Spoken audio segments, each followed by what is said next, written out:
Welcome back, everybody. Thank you for jumping back in here with me, guys. We have a little bit of a important kind of show to put out. There was a hurricane that hit Northern California today a little while ago, 7.0, and which in effect triggered a tsunami alert warning for this area. I figured it would be a good idea to maybe bring this live to warn anybody that could be watching this to get the hell out, basically. So we're going to follow this live as it unfolds, and I appreciate you all joining me for that today. That being said, let's get this moving, folks. Here we go.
All right, welcome back again, everybody. Thank you for joining us today.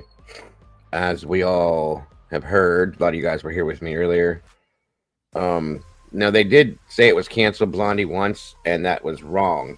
ABC News Live stated that was not. They should have done that, and they reposted it, as I'll show you guys where we're at with it now. Boom, boom, boom.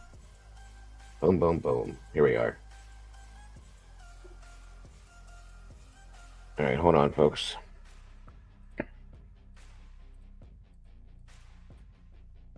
The coast there in Northern California. Yeah, it's a good question. In those pictures right there, right along the beach, they've been telling people to stay away from the water. But now, as you mentioned, people have been going there anyway. Surfers have been going. They've been in the water. And now we would assume that they're going to say that this is the all clear, that people don't need to worry about a tsunami coming in. So is it canceled or isn't it canceled? They canceled it and backed off again. The concern was going to be in about 9 minutes from right now. So the concern time was ending in much of the state, but this now being the all clear coming in.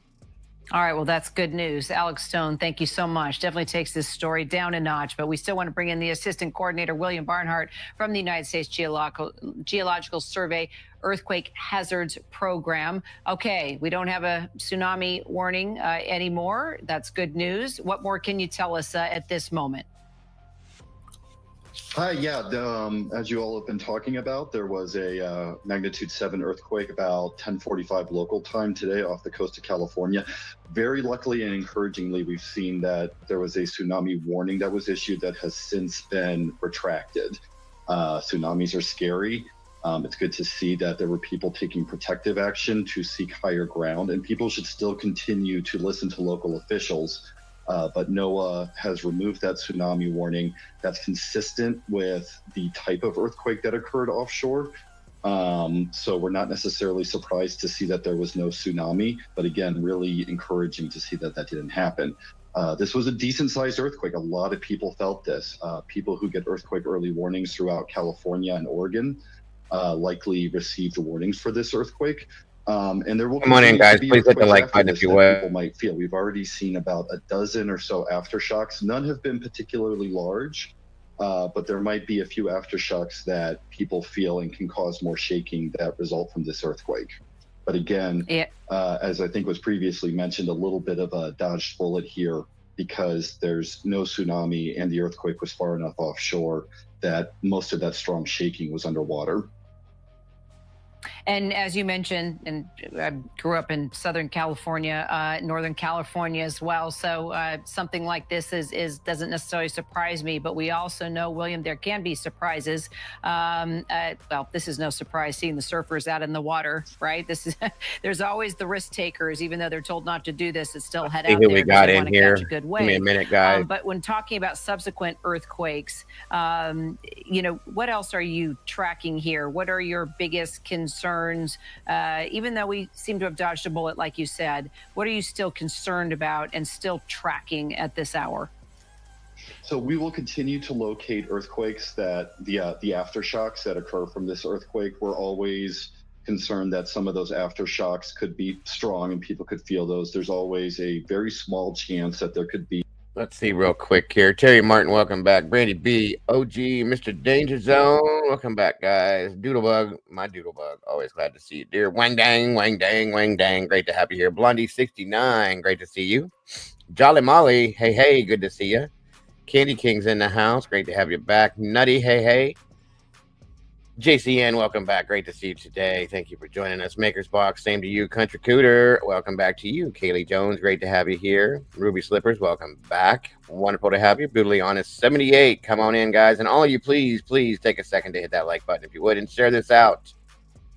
I promise you, even if they canceled that, we're going to follow this and we'll talk about something else. Who knows, guys? Come on in. Let's do this thing. Thank you for joining us. So very much appreciated. On guard for a period of time. Sure, absolutely. This was a pretty moderate earthquake. Magnitude 7.0 is a large earthquake. We did see some strong shaking on shore. As he mentioned, we are not expecting a sizable tsunami, so that's great news. With this particular earthquake, we would expect some aftershocks. It's magnitude 7, and so we would definitely expect some aftershocks in the coming days. There's always a small possibility that there could be a larger earthquake that happens after this one, but of course we don't know. We have no way of estimating or predicting that a larger earthquake will happen afterwards. But again, we know that there will be aftershocks. So if people haven't done so already, they should definitely download the MyShake Earthquake Early Warning app so that they can receive warnings of any future earthquakes that are happening. Welcome back, Lippy. All right, so just from an educational perspective, the fact that you are there at the Berkeley Seismology Lab, with regard to what happened today, what we're still monitoring, what will it be like in the lab now? You know, when something like this happens, how does it get you guys into study mode? It was definitely very interesting this morning because we had a good afternoon, pigtails. Good to, yeah, I got some other stuff to tell you in regard to this, by the way. So it's not a waste. Second, when it first happened, I hang just loose. wonder if that's Stick just with the me, other it'll be guys testing interesting. the system. You know, are they just playing with the alert sound? But no, in fact, then my phone goes off and we all got the warning that the earthquake had happened. And so, yeah, it's definitely. We wanted to see how well the earthquake early warning system did. It did fantastically. We estimated the maximum magnitude at magnitude 6.9.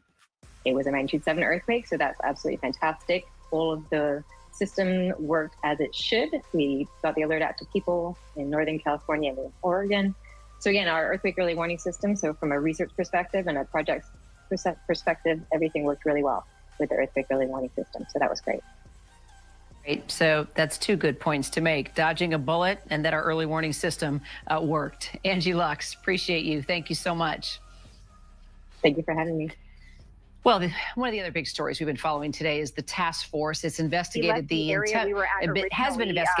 attempted assassinations of President-elect Donald Trump. It held the final hearing today with Acting Secret Service Director Ronald Rowe, and members of the task force actually grilled him with a lot of questions about the Secret Service's current and past operations, and to ensure that an incident like the one in Butler, Pennsylvania would never happen again.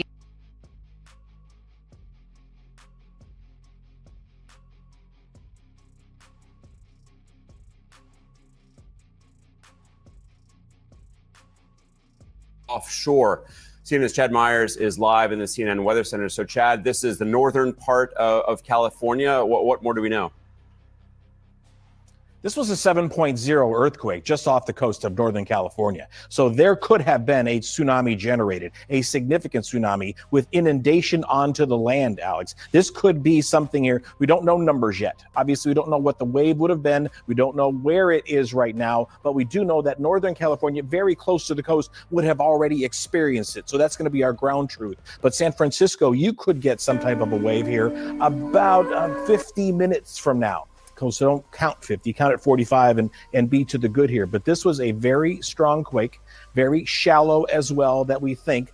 The depths have been changing up and down as they're kind of evaluating what this earthquake truly did. Now, there was most of the shaking on land here, of course, not that far from Fort Bragg. But this is the area that could also see the waves from this. So we're not, I can't tell you what that is. That just, to me, looks like the Pacific Ocean. I don't see a tsunami there, but it would be impossible to tell you what that looks like from this far up. So what I was pulling up is San Francisco Bay at this moment, and I'm still seeing there's nothing. So obviously this was canceled. The tsunami warning was canceled, and I spelled it wrong too, by the way. But I'm going to show you guys a little bit about this stuff for those of you that have never seen or experienced this. Pretty wild. And here's the problem, folks. There's still aftershocks that are coming in on this that could, at some point, there could be another huge earthquake that comes in behind this too. They don't have any way to know that. So the fact that the tsunami was that's what had me nervous. Hey Cassie, good to see you, dear. Take care, Sarge, Spanky. Thank you for joining us, brother. Be safe out there. So yeah, guys, you just don't know. And like I said, I'm not disappointed that they canceled it. I promise you that, by any means. That's dangerous as hell. So that could have wiped that whole area out completely. Very dangerous stuff. Welcome back, Wisdom. Randy B, good to have you guys back. Thank you guys for joining us. Sherry, good to have you. So let's see. Maureen, this 7.0 earthquake not too long ago, just off the coast of Eureka, California. How unusual is an earthquake like this? That's right. So, California, as we all know, is earthquake country, right? So this earthquake occurred in a part of the tectonic plate boundary system near California, where we know that we have earthquakes fairly frequently, So I would say that this earthquake is, not unusual from a geologic standpoint, but certainly unsettling for those who feel Welcome, strong Amy. shaking. So how worried, Maureen, should people be? I'm looking at the tsunami warning that has just been put out. Some 5 million people under this tsunami warning from Davenport, California, so that's south of San Francisco, all the way up to Lane Line, Oregon. So that's quite a bit of that. Okay, so this is literally from 25 minutes ago. Let me see what's live right now. 6 minutes ago. Well, we are getting news right now of some breaking news out of San Francisco of an earthquake. We want to take you over to our partners at CBS News Bay Area. Actually, even see some along our California coastline here in the Bay. Hang on, guys.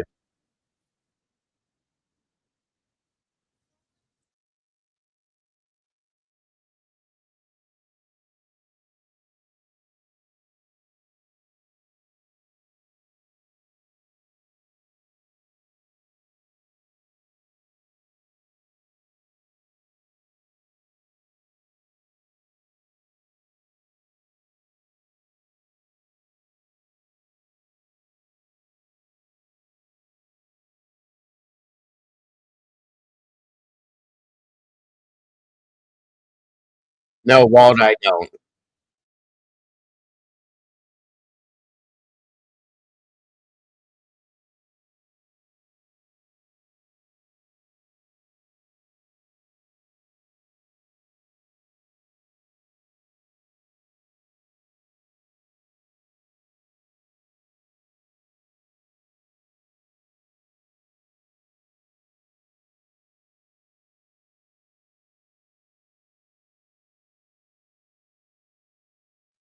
Welcome back, Vicky. Great to have you guys back. I appreciate you. Wild weather, folks. It is nuts. We also had Oregon's coast got hit by a tsunami warning as well. Hold on a minute. Guys, this stuff can happen at any, like, it just matter of seconds. You can ask SRB. She put that out there. She is our weather girl. She knows it all with the weather stuff. She's really good with it, at least. I'll say that much. So it only takes seconds for this stuff to hit and can cause so much damage. It's not even funny. Quake off the coast of Eureka, California, triggering tsunami warnings up the California coast and into the Oregon coast. We've been tracking this for the last several minutes. John Mayer, our chief meteorologist, doing a lot of the heavy lifting here and breaking down what this means. But we are minutes away from potentially waves hitting the Oregon coast. So I want to go right now to bring John Mayer in. John, this has been something you've been tracking. Hey, earthquake with multiple aftershocks hitting and now a tsunami warning. What do we know so far? Well, unfortunately, we're now at the point where Port Orford should be already seeing some of the impacts of this wave, expected to hit at 11:20. It's now 11:21. So we're at that point now where we're likely starting to see those wave heights picking up. Still unknown exactly how large these waves are going to be. I mean, this is kind of a wait and see approach. Unfortunately, it's just part of the business here when you're dealing with an earthquake like this. This earthquake, we're still working on figuring out the exact location of it. The USGS giving updates here seemingly every 10 minutes or so. Right now located about 35 miles off the California coastline. Specifically, what we're looking at, though, was a 7.0 magnitude quake, significantly larger than anything we would typically see. When we talk about those earthquakes off the South Coast, when we're looking at those sorts of situations, we're talking around 4 to maybe 5.0 in magnitude. This is beyond that, significantly beyond that. A 7.0 magnitude is very, very strong. And while this may be way down to the south, I mean, we're talking 180, 190 miles south of Coos County, south of Douglas County. It's not as if...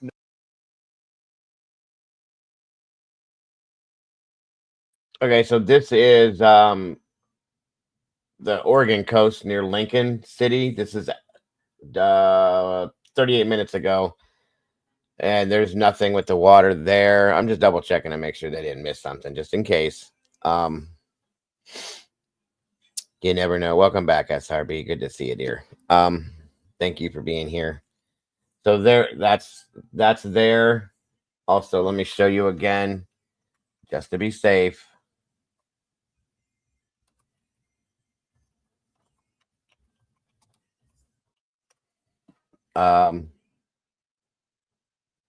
Hold on. It would hit both these areas. And everything looks still and calm. So yeah, it's been lifted, Sammy. Very true. It just was lifted right as I started the stream again.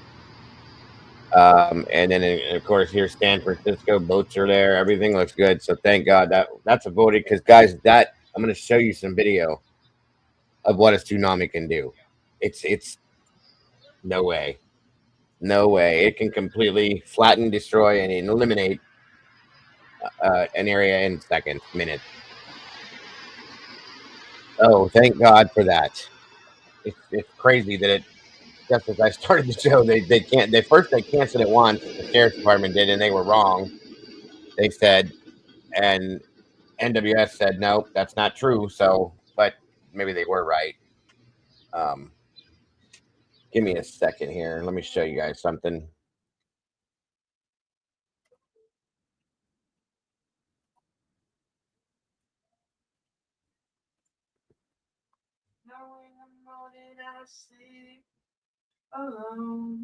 Yeah, it's been canceled as of now. Let me see here. This is no, hold on.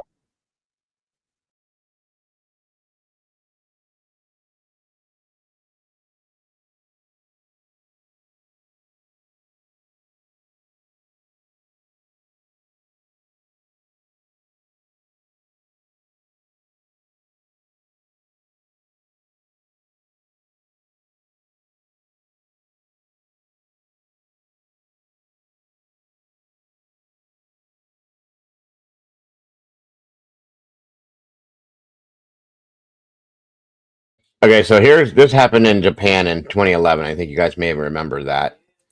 This is what a tsunami, and the wave size can be different. They can be huge, which doesn't happen often, but it doesn't have to be a very large wave. It doesn't need to look like a very large wave. It's the force behind it, the surge coming in behind the wave. Super Goat, welcome. I love your name. Thank you for joining us.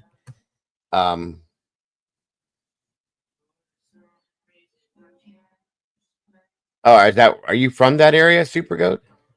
Thank you for joining us. So here we go, guys. Watch this and see that just the force behind this is insane. This is what scared me.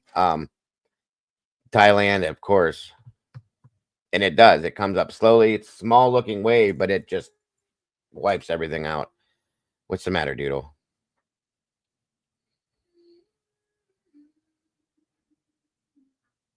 Yeah, good point, Dan. Good point.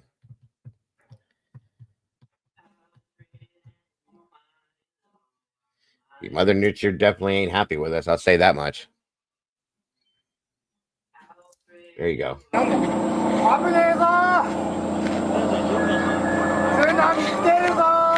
I try, Amy. I do try. I just want to keep everybody informed.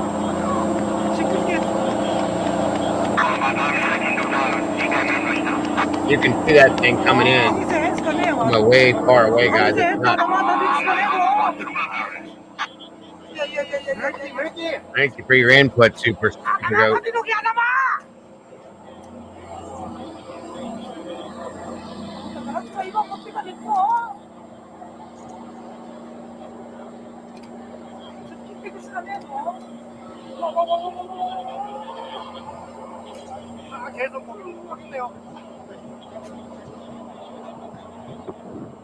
I don't know where that boat thinks is going, but they need to get the hell out of there.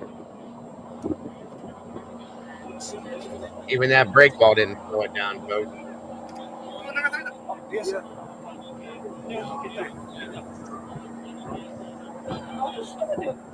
Oh, thank you so much, Amy. I appreciate. I love that you do. I appreciate that so much.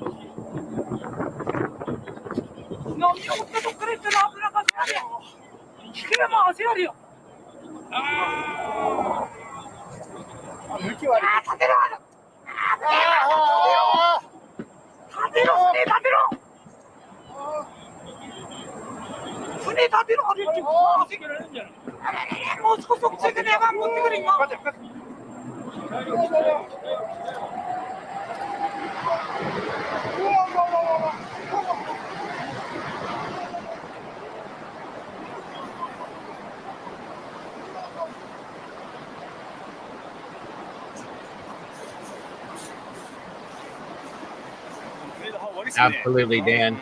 Absolutely. And yes, Steph's right. It just keeps coming.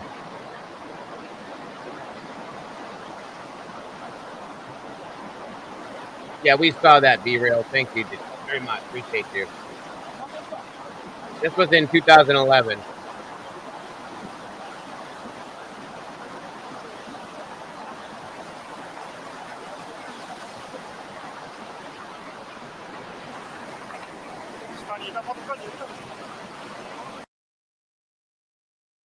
It's crazy stuff, folks. It really is. No joke. Let me show you the damage it did, which is why it's so scary to me after seeing what happened in Osaka. It's horrible. I felt so bad for those people. Guys, this is unreal.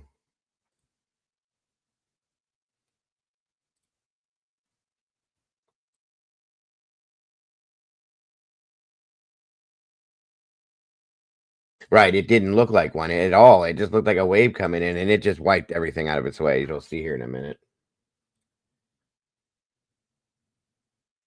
If it starts to roll. There we go. Hey, Bama Mama. Thanks for being here. Didn't think you liked being over here anymore. Appreciate you. Good to see you, Be Real.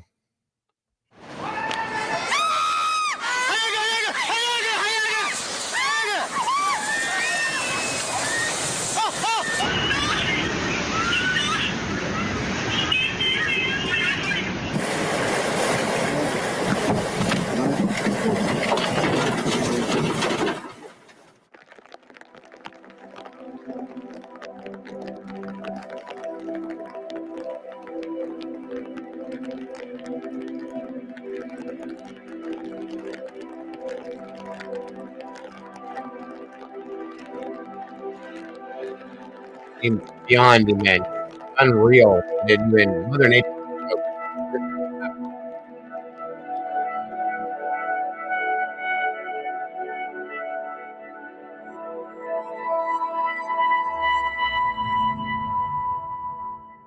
Exactly, Dan. It's horrific. Absolutely horrific. 3月11日、波の方は腰から腹歩かないか、まあ全然サーフィンできるコンディションです。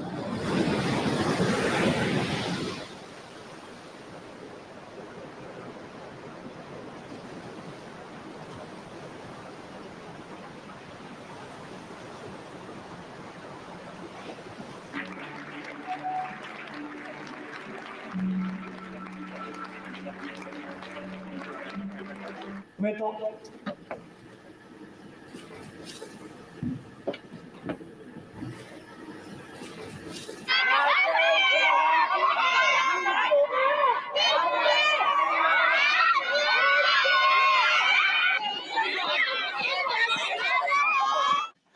平成22年度補正予算では、子宮頸がん予防ワクチン等への接種事業の財政支援、これは1085億円でありますけれども、また1000億円加算をいたしているところでございます。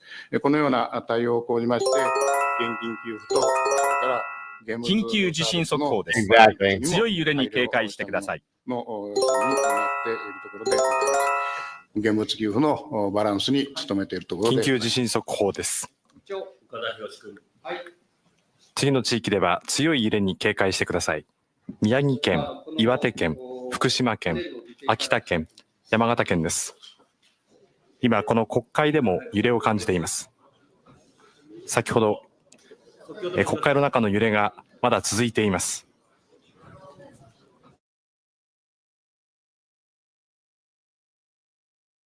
This shows how this all went down from earthquake all the way through the tsunami.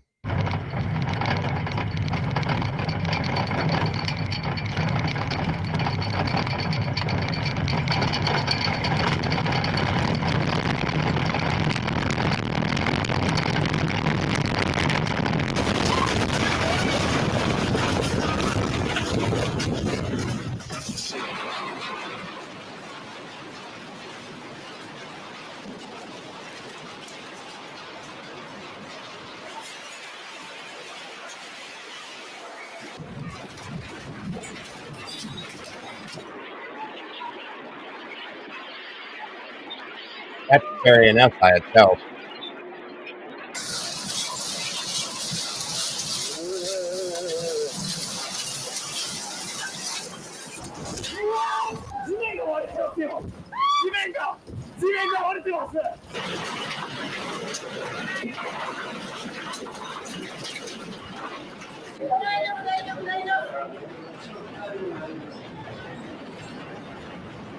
Boy.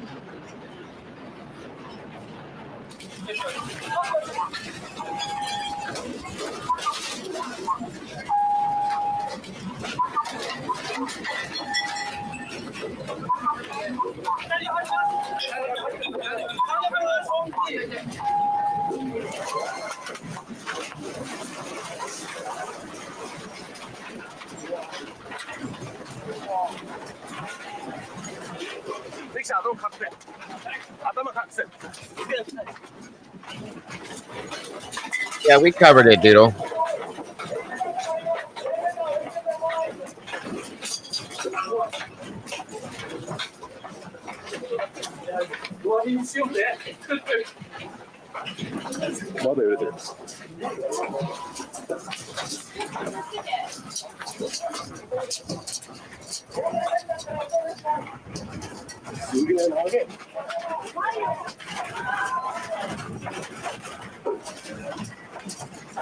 Right, we talked about that today too, Be Real. Pretty crazy, huh?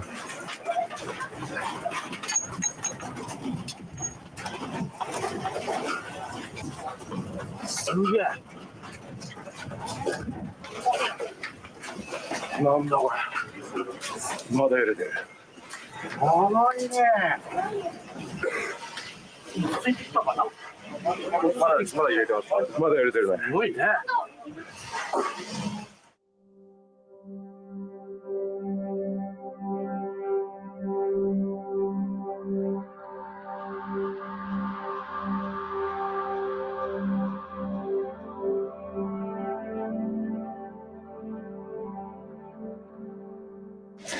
1回ずつこちらです。両親がついております。1回ずつこちら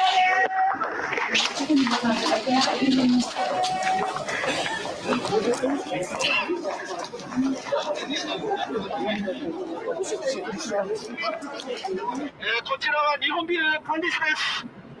建物側には絶対近づかないようご協力お願いします。倒壊の恐れがあります。郡山市の飲食店です。1階部分の天井がすべて落ちています。すごく大きな揺れがしました。壁が壊れています。この壁がすべて落ちました。ひどいこれ。まさか自分のところにこれ来ると思わなかった。原発やばくない？原発やばい。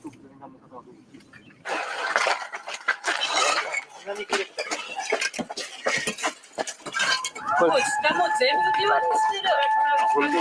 これ津波来るよ。高いとこ行った方がいいね。津波来るわこれ。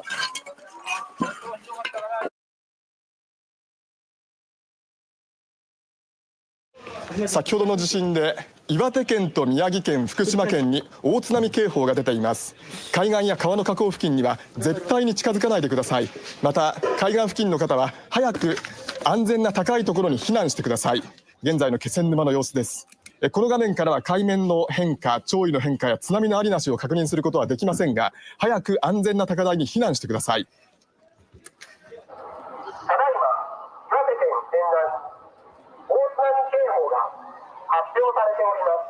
こっちから行っちゃったの。そしてあれだと思うの。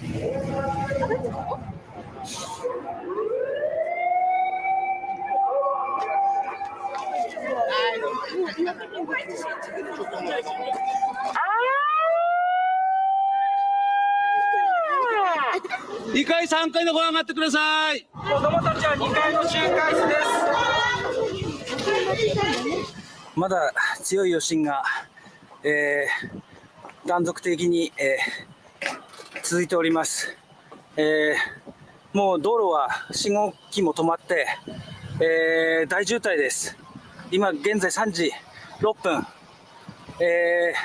まだ海面の変化はないと思われます。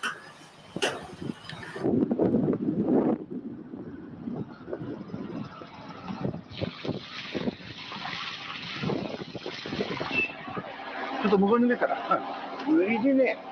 ここ行くの無理でね。無理だわ。あそこすぐ抜かるよ。Yeah, this was mass destruction, folks.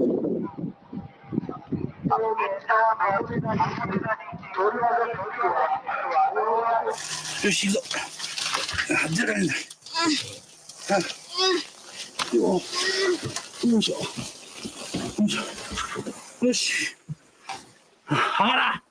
うわ、出られなくなってるわ。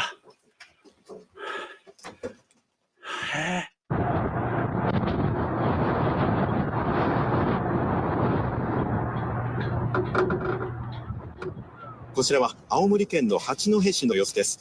車ありますが非常に危険ですね、これは。はい。大津波警報、津波警報が出ていますので、どうぞ海岸や河口付近からは早く避難してください。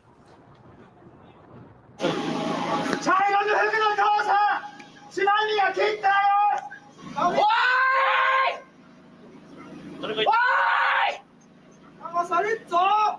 おーい。急いで避難してください。危険ですから屋上に避難してください。危ないよそこ。見てる方危険ですよ。避難してください。15時13分です。結構大きな余震が来てます。ほら、そこが出たじゃん。あれが。そう海ですしてほら。ジェイカの前のほら。Hey, Victoria. Yeah, we followed it till it expired. We're just watching one from Japan that happened in 2011.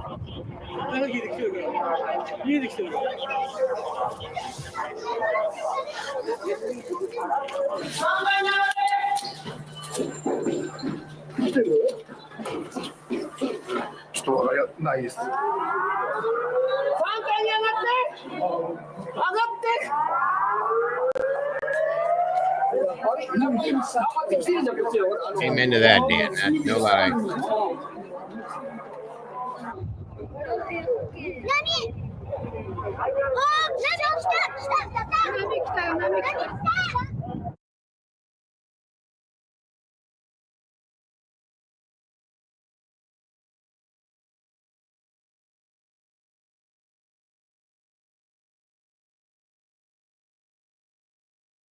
Trigger warning. Trigger warning. Content may include sensitive or violent content not suitable for all viewers. Feel free to step out if needed. Just in case, some people may get triggered from it. That's all. そ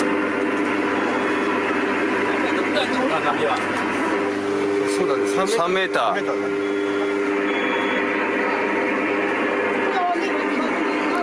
あ、超えるなこれ。ああ、もう侵入してる。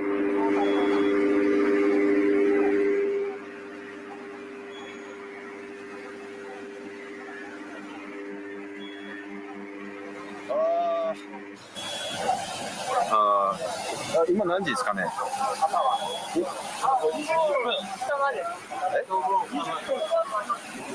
人号二丸。ああ、何歳だ。10名遠い。10名遠いあるか。はい。10名遠い。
今15時21分、釜石の港の様子です。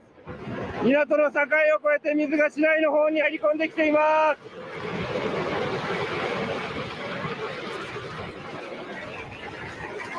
すごい津波の力です。港の水門を越えて今水が釜石市内に流れ込んできています。釜石の市内の浜町は水浸しになっています。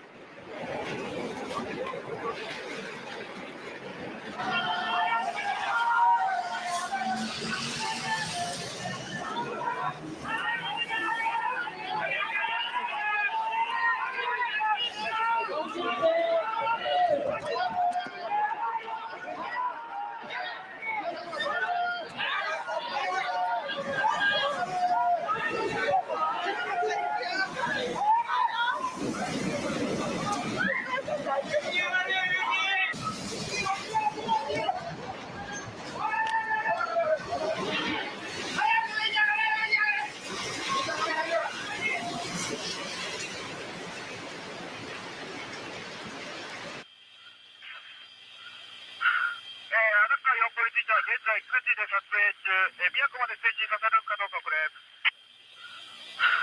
逃げろ、お前逃げろ、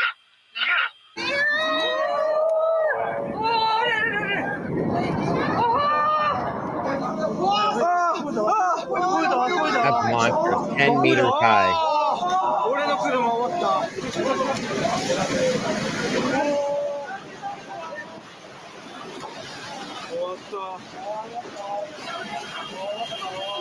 It's unbelievable. It's happening, but it's unreal. 何これ。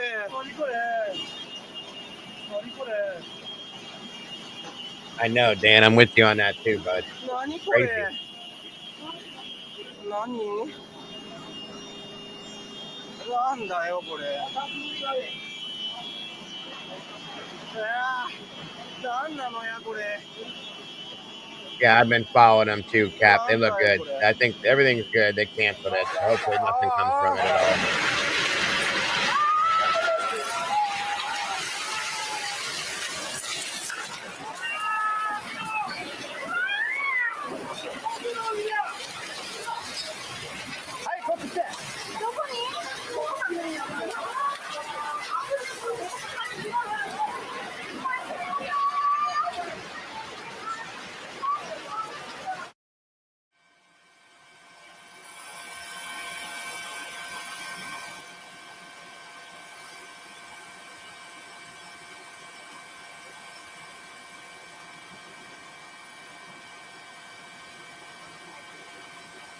今仙台市の映像が入ってきました。これは川でしょうか。これは川に津波が遡上している様子ですね。はい。これは仙台市の名取川の現在の様子です。はい。こうした様子は1983年の日本海地方地震の時もですね、観測されてます。これは津波が押し寄せて川を遡っている様子です。はい。こうしたように海沿いでなくても川の河川敷だとですね、津波は押し寄せますので、海沿いはもちろん海につながる川については絶対に近づかないように厳重な警戒が必要です。はい。ご覧いただいているのは仙台市の名取川の河口付近でしょうか。現在の状況をご覧いただいています。海の方から、そして今これ陸上の様子ですけれども、家が津波で流されている様子がわかります。住宅や建物が津波で流されています。そして畑も今飲み込んでいきます。建物やそして車が見えます。黒い波が今、住宅や畑を飲み込んでいきます。名取川の河口付近の様子です。そして今、炎も見えます。こうして津波が押し寄せる場合は、一緒に油なども押し流されて、火災の恐れもあります。大変危険です。はい。北海道南西沖地震の時も、津波を通じたエリアでは、広い範囲で火災が起きました。今この海水と土砂と瓦礫が混ざったこの濁流に巻き込まれるのは非常に危険なので、すぐにこの周辺の方は避難してください。もし、避難する高台がなければ、3階から4階建てのコンクリートのしっかりした建物、そういう建物に上がって、なるべく上層階に上がってください。住宅や畑などを飲み込んで、そして今、濁流になって流されていきます。被害の情報など分かりませんけれども、これは津島さん、大きな被害が。はい、今、気象庁から最新のこれはトラック、大波が仙台市の名取川の河口付近の様子です。その周りを津波が今、乗り込んでいく様子です。Oh God, yes, SRB, so much worse, and it happens so much. It's insane. 車も今流されて、先ほど流されていく様子が分かりました。現在、時刻は4時になったところです。波が今、ビニールハウスや住宅を飲み込んでいくところです。島から東北の巨大地震の様子です。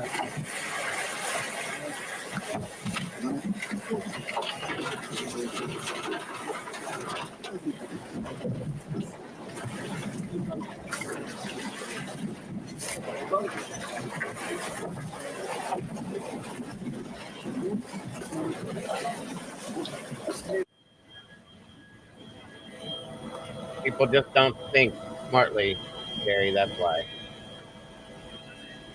第一原発。うわ、すげえ。 This one hit the power plant too, which was horrific. That was too much.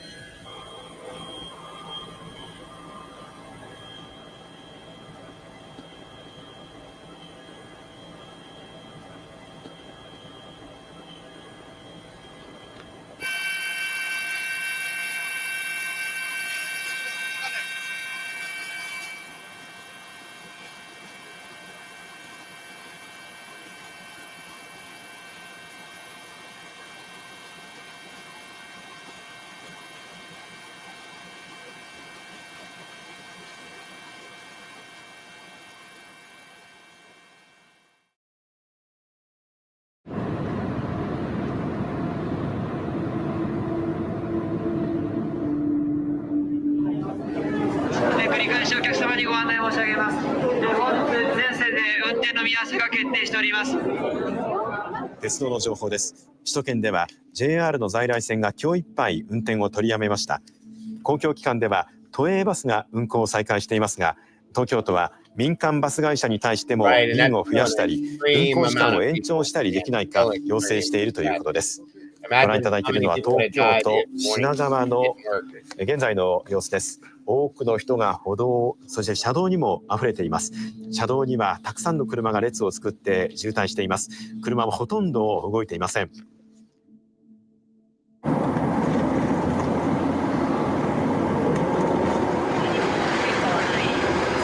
が出てますね。とりあえず行きましょう。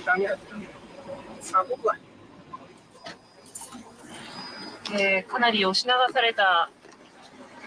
もう壁も剥がれてます。今、高台にある大船渡病院に到着しました。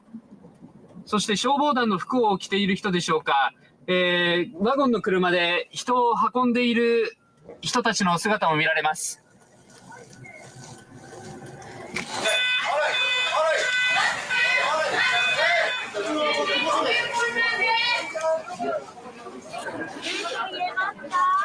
どこが痛いの？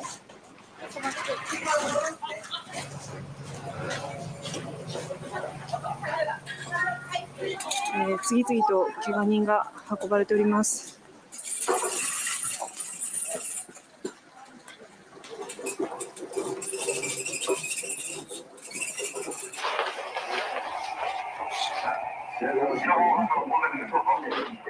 先ほどの3機からの情報、病理行方不明25、中学生23、傍受しましたが、25名のうちの23か、それとも単独の23かどうか。警視庁新規建物の屋上層にいる方々、そうですね、それが点在してます、各地に。一番多いところで50人まとまっているところがあります。10等分したのの3分目ぐらい。で、こっちはこっちで25度、25から25度、26の5分ぐらいだったら255。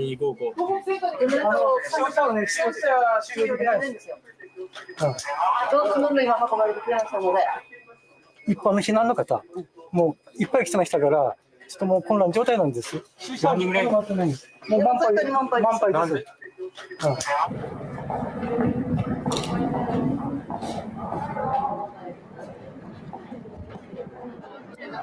宮城県名取市の文化会館の避難所です。大勢の、市民がですね、こちらに避難されています。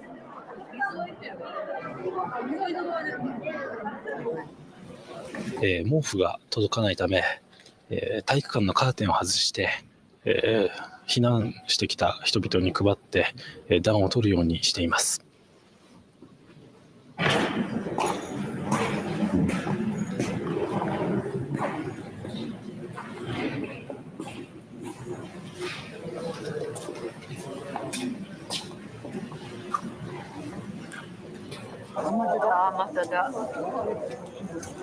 大きな余震が起きています。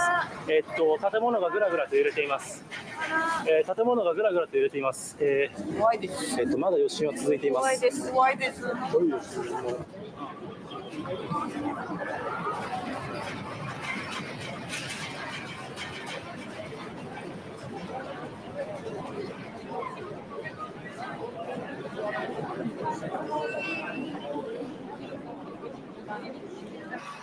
午後7時20分。火がどんどん広がっています。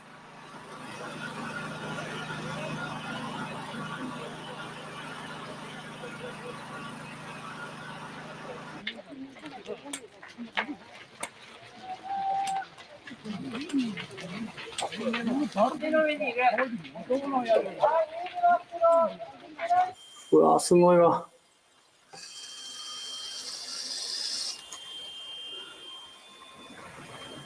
来た。Right. Thank you. タンクのとこま Thank で行っ you. てる。 Yeah, they did that a little while あ、 back. カメラタンクですか？ Appreciate you telling us, Pink. So very 膨ら much. んだ。タンクだ。あ、タンクだ。地獄だな、もう。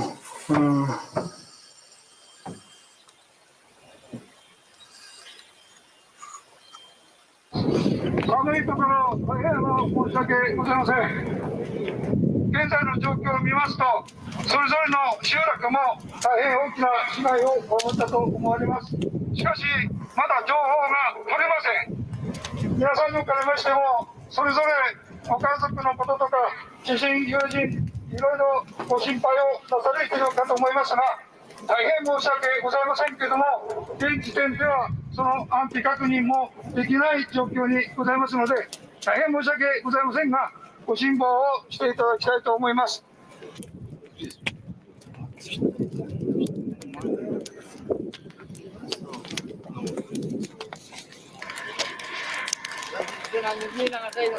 I've heard that before. Cap, I have heard that story before. 時刻は1時56分に間もなくなろうとしております。Take care, Dan. Thank you for joining us, 不安 brother. な夜を迎えてらっしゃる大勢の方がいらっしゃると思いますが、どうぞここは気を確かにしてですね、隣の方とお互いを気遣いながらこの一夜を、過ごしましょう。深夜から早朝にかけて総理から半径3キロ以内の住民に避難命令、半径3キロから10キロ圏内の住民に対し屋内退避の指示が出ております。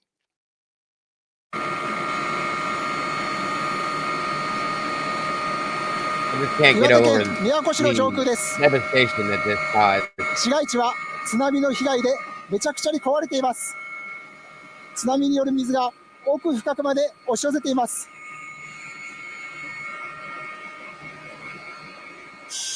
南三陸町志津川です。この辺り建物が並んでいたと思われる場所なんですが、ほとんど姿がありません。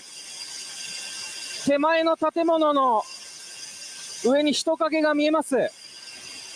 避難をしている人たちと思われます。建物は四方完全に水に取り囲まれています。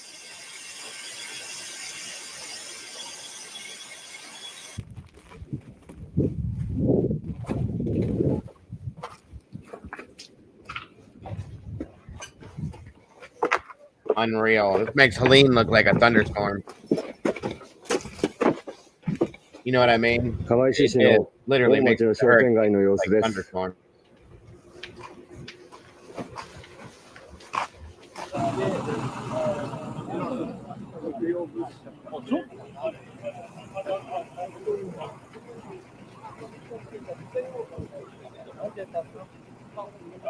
アルソックって書いてますので、そこに取り残されてるんですよ。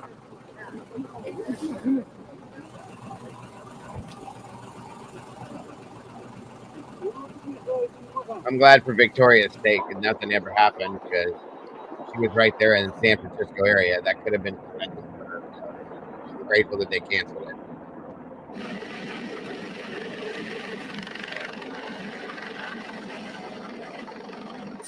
捜索中です。はい、ライトエリアクリアです。これ本当に誰もいないね。ひどいなこれ、本当に。流されちゃったんだよこれ。ここまで車が入ってこれんからもうヘリしかないよ。そうだね。ジュンさん今移動してますね。はい、了解。そうです。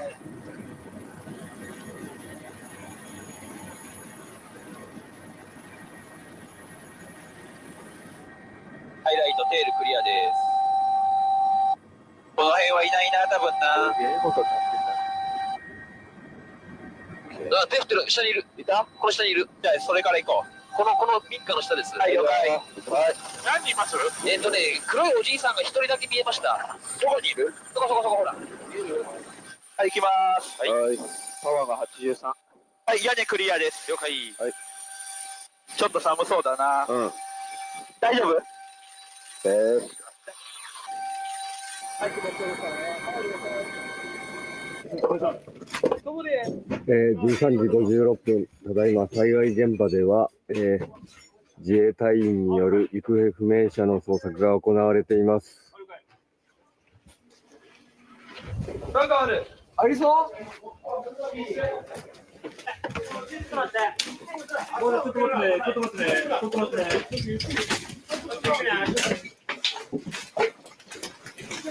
はい。あ、ガラス注意。そこにドアが。はい。これ取れねえか、これ。これ、厳しいからね。ちょっと待って。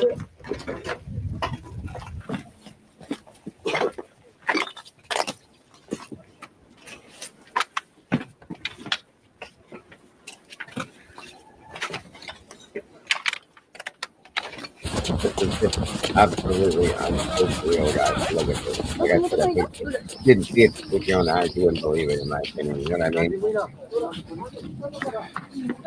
るんだ、ここ一緒に。動いてるから。あ、2人。車の中です。車の中。I know it's absolutely unreal. And to know to know that anybody survived. Jesus, thank God. What do they have left?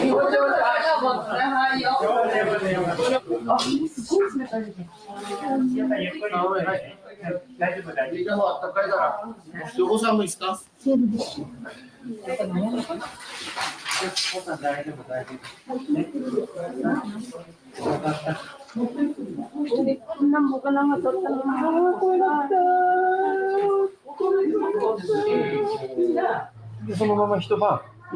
寒かったな。エンジン切れたの。車のエンジンも出てきて。だ世の中にと寒くて。使ったんだこんさ。よかった。So sad.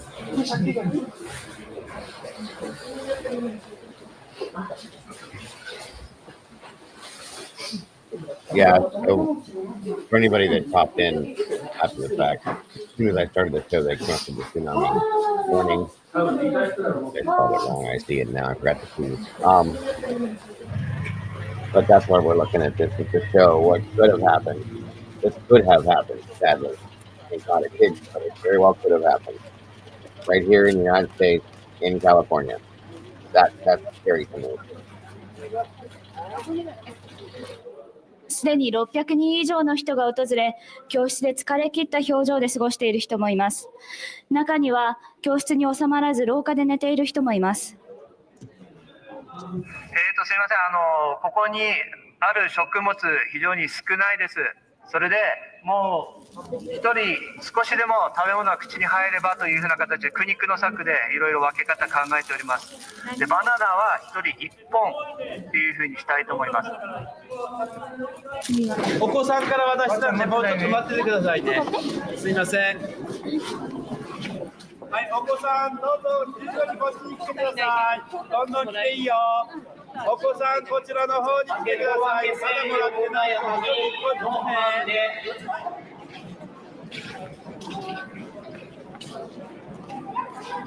こっ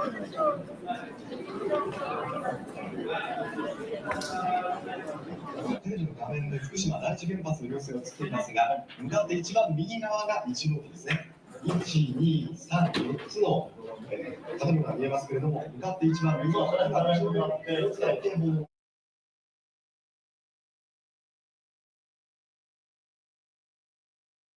今、原子力発電所に関する新しい情報です。経済産業省の原子力安全保安院などによりますと、福島第一原子力発電所で今日午後4時ごろ、1号機のあたりで爆発音が聞こえた後、煙のようなものを目撃したという情報が原発にいた人から寄せられました。原子力安全保安院はまだ詳しいことは分かっていないということで、状況を調べています。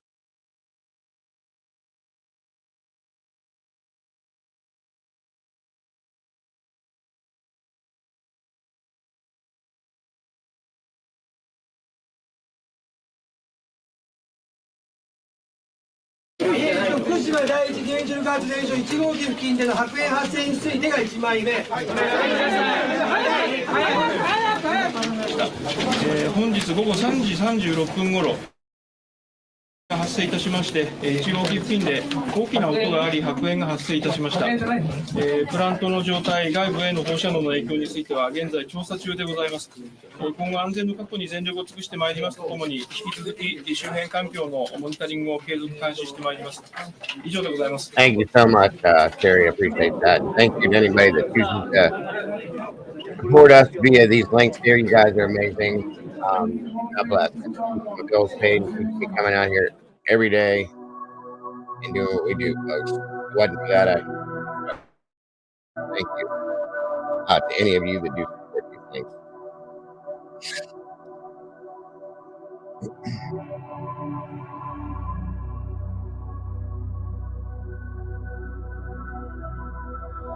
Unbelievable stuff, you guys. It's horrible. It's horrible what people go through with this.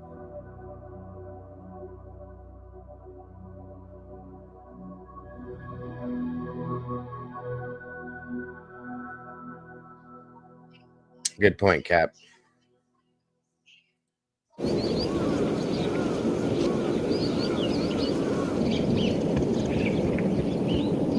今日は地震から2日目の朝を迎えたということになりますが、孤立している人たちがまだ大勢いますよね。はい。多くの方々はですね、本当に地震が起こって気の身気のままのままです。昨日からようやく本格的な救助が始まりまして、自衛隊は昨日の時点では2万人体制、これを5万人体制に増やしまして、今日も朝から活動が始まっているものと思われます。もう2日経ちますので、急がれると思います。はい。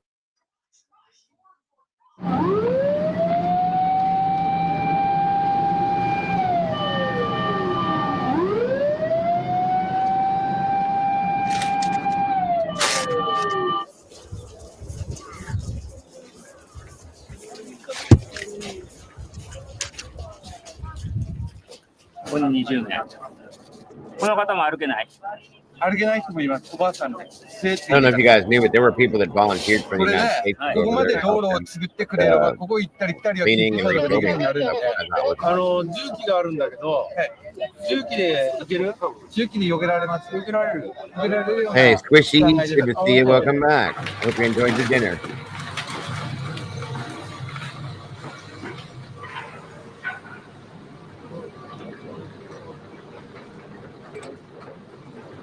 뭐 지장 유기인데 이거는 지장 유기 이거는 지장 유기가 아니다. 시아타시소도 지금 아수공 자동으로 이렇게 왔어요. 나는 아노 자동으로 해서 이번 나가니 이유가 뭐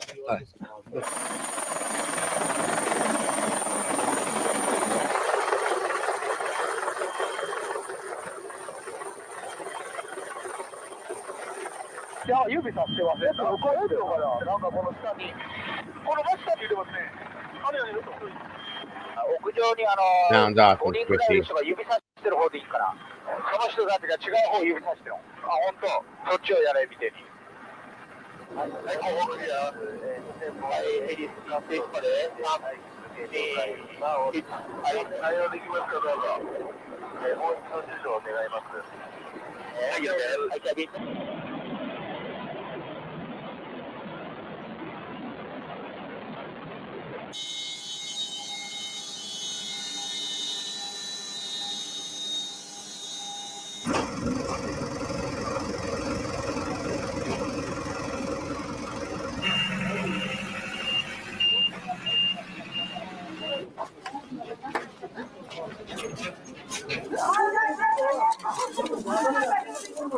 本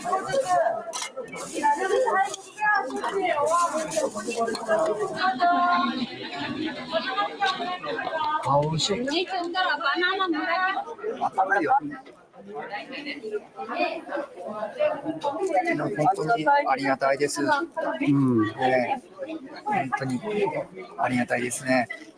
もうありがたいしか言えないですもん。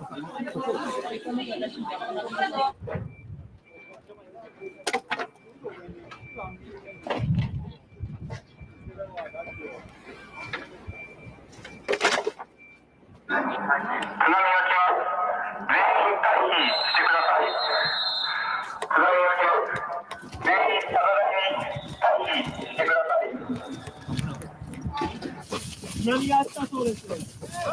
もう来るって。津波が来るそうです。逃げてください。持てるだけ持ってる。津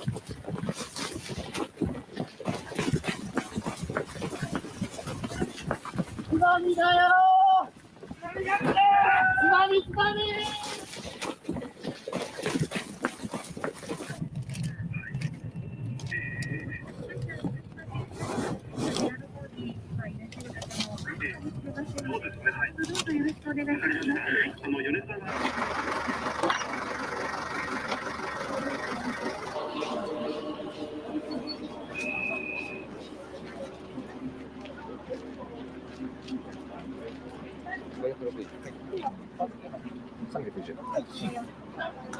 Checking everybody for radiation because of the nuclear power plant situation.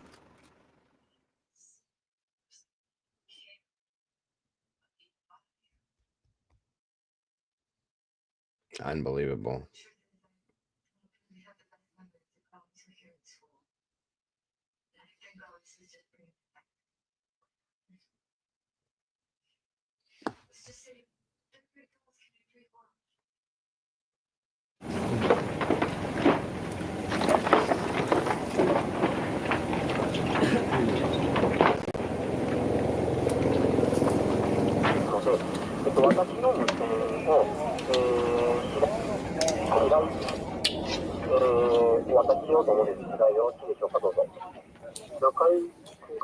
$18,000 people killed or missing, folks.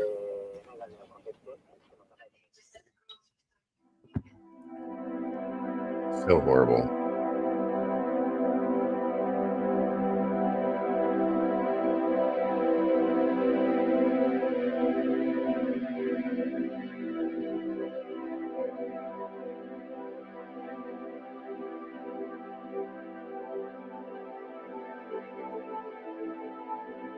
Yes, absolutely, Cap. I know もう少し大元で考えればよかったないと、あまり簡単な考えすぎなんだね。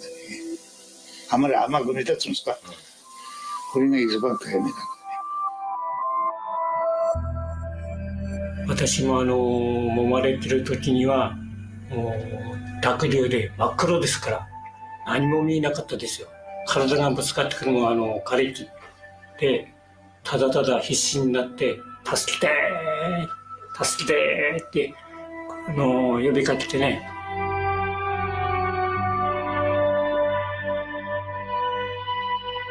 悔しいんですけどね。もっと家族で話し合って津波の時はこうしようっていうのをちゃんと決めておけば助かったかもわないですよね。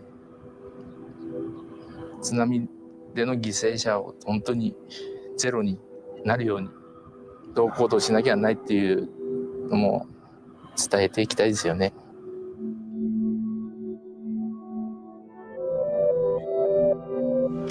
思い切り手を伸ばして掴んだ瞬間の感触はあるので、いつもあの日のことがこう頭の中にも思いの中にもあるから、だからどんなことがあったって忘れるはずもないしね。忘れるはずもない。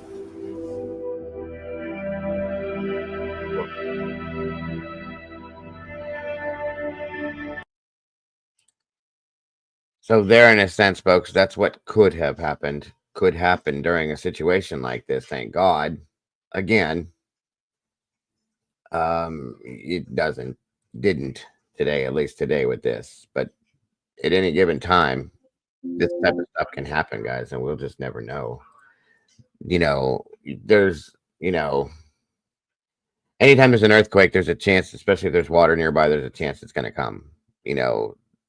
That's just fact. So I am so beyond grateful that the one today was canceled, because that, just imagine what we just watched. That could have happened throughout Northern California, guys. That's insane to me. It's absolutely nuts. Let's see. Hawaii. It happened in Hawaii. Here, let me show you this, guys, real quick.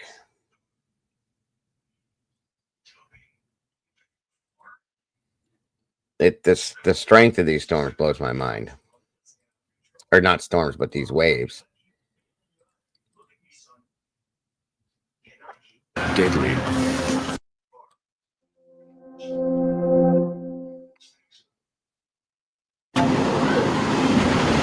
Tsunami, the ocean's deadliest force. Giant waves with immense power.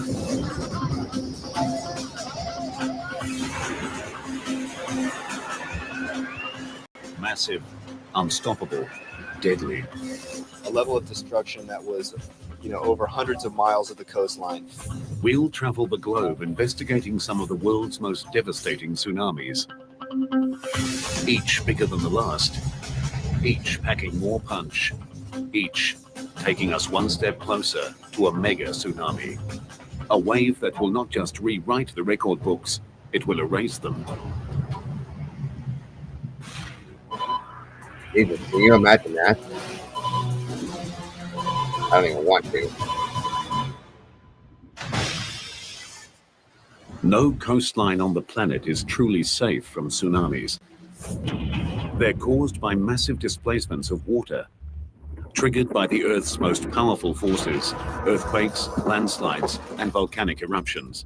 As long as we have earthquakes on Earth and landslides, the various phenomena that create tsunamis, we're going to have tsunami waves.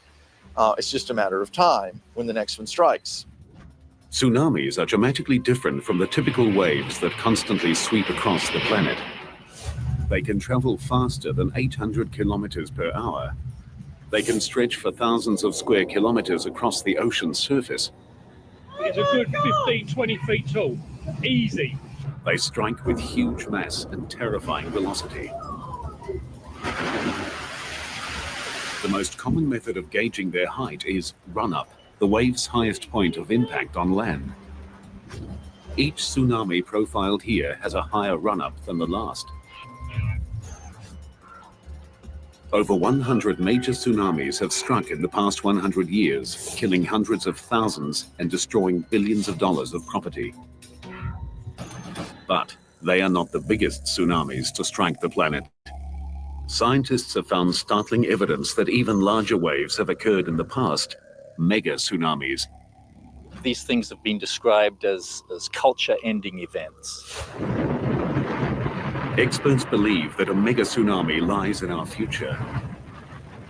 To understand its power, scale, and potential, we'll first investigate 5 of the most destructive tsunamis of the past 60 years.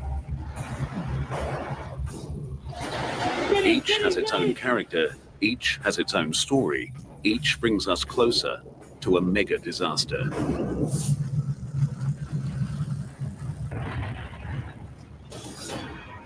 Good point, Cap. Good point. Hawaii is a tropical paradise that attracts millions of tourists.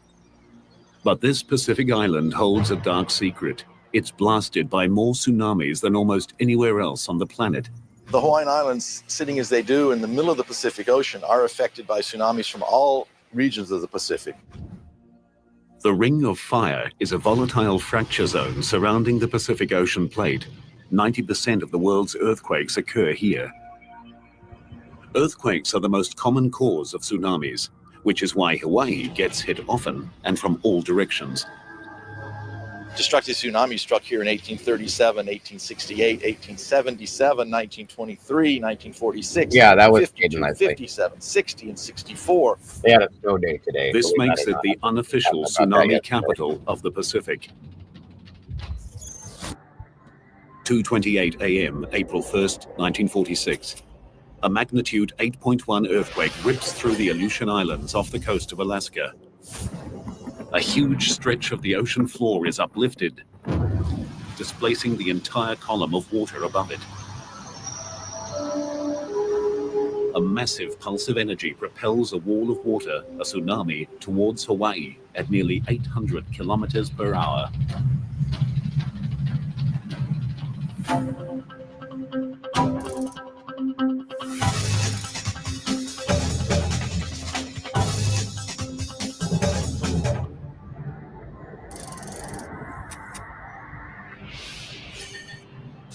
"3,800 kilometers away, in the small seaside village of Laupahoehoe, children and teachers gather to prepare for the day's classes.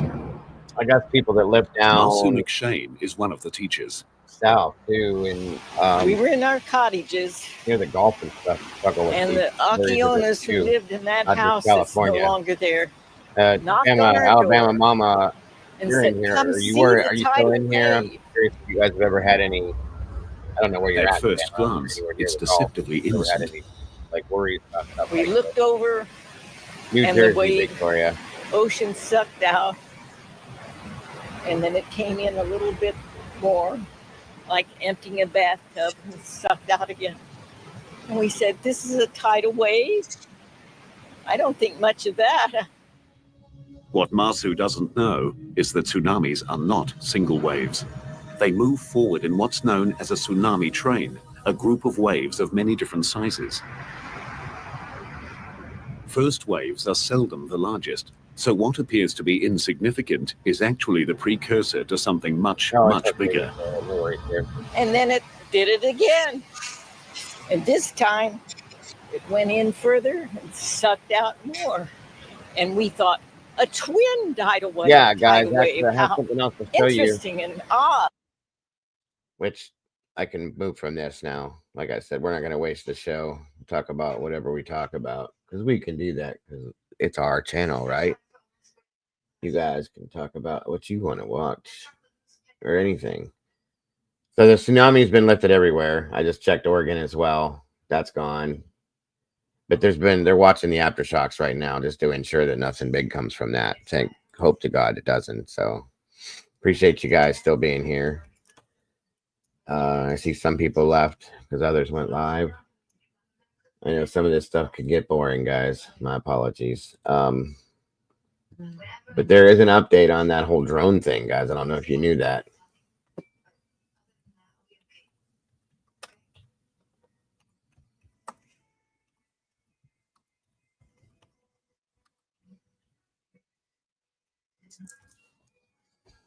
Madahare, Madahare.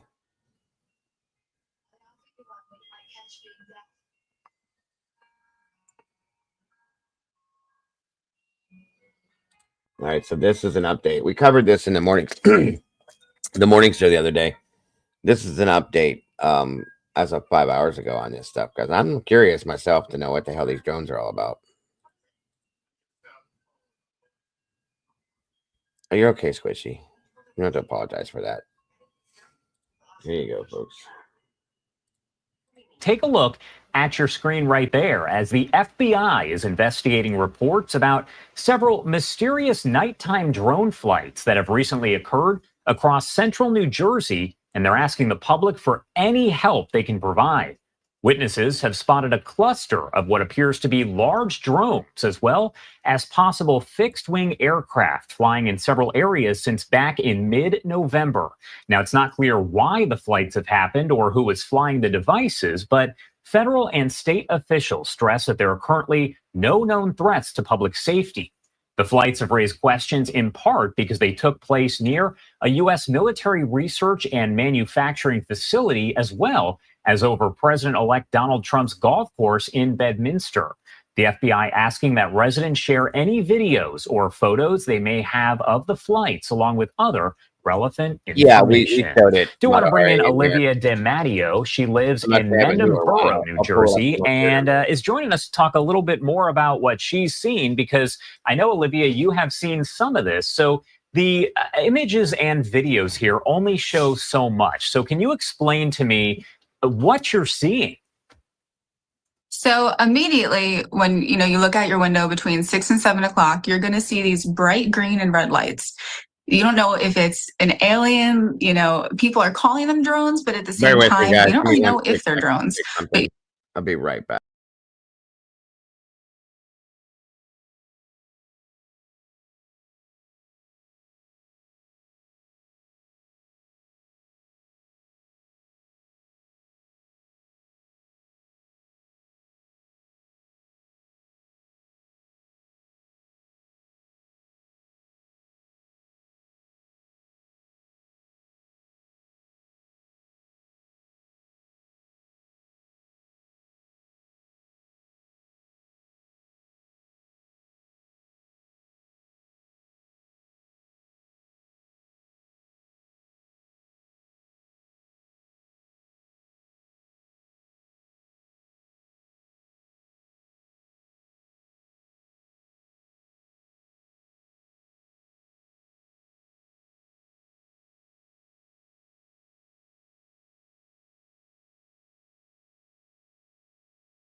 All right, you guys, sorry about that. Wanted to fix the title so people didn't get butthurt if they saw something that was wrong. You're just seeing this basically unidentified lights outside your window. It's wild to see. And what are family members, friends, just about everyone saying about this? Because I know it's kind of the talk of the town, especially all across New Jersey.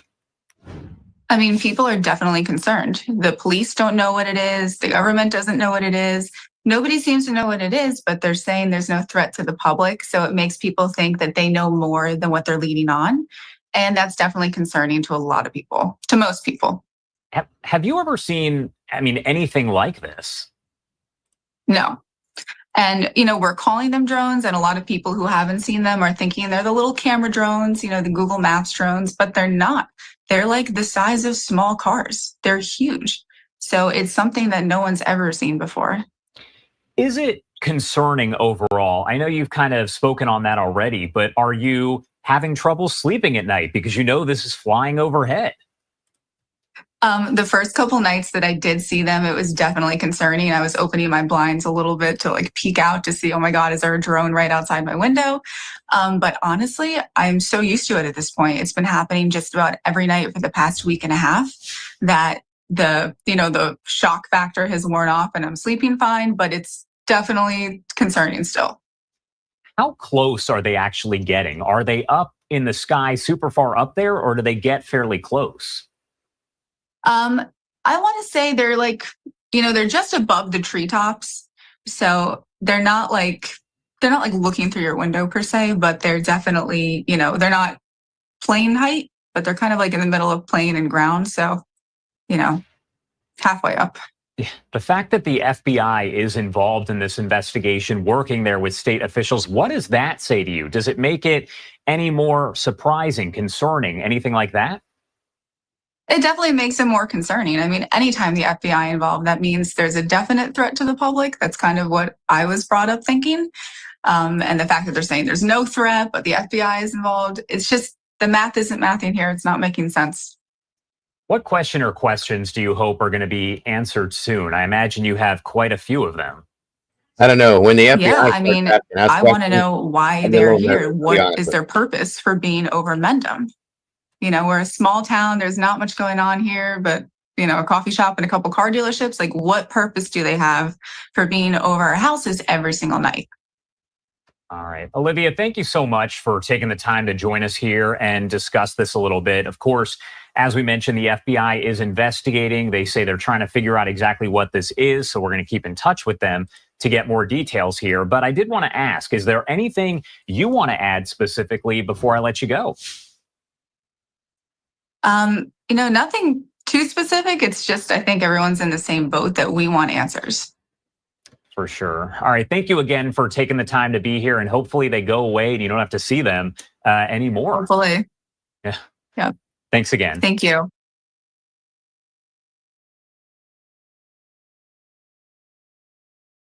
Do we have another Amber Alert, Matahari? Or is it the same one from earlier?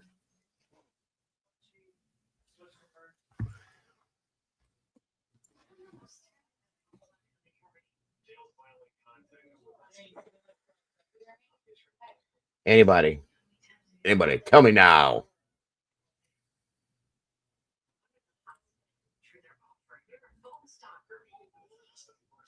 Oh, shoot.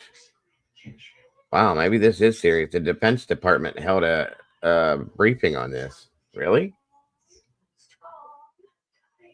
Holy shnikes, Batman.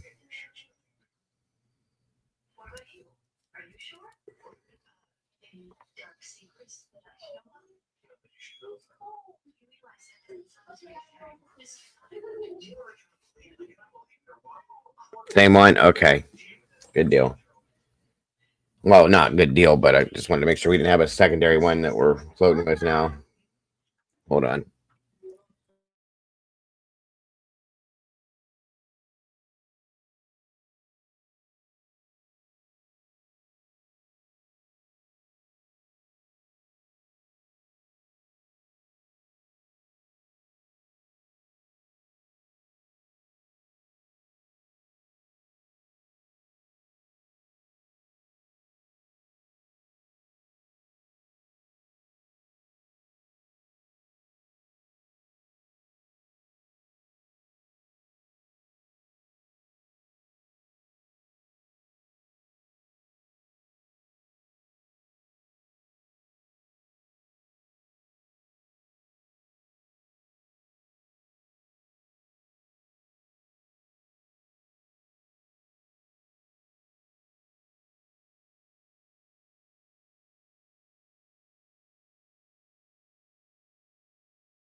Sorry, my granddaughter showed up. Let's see.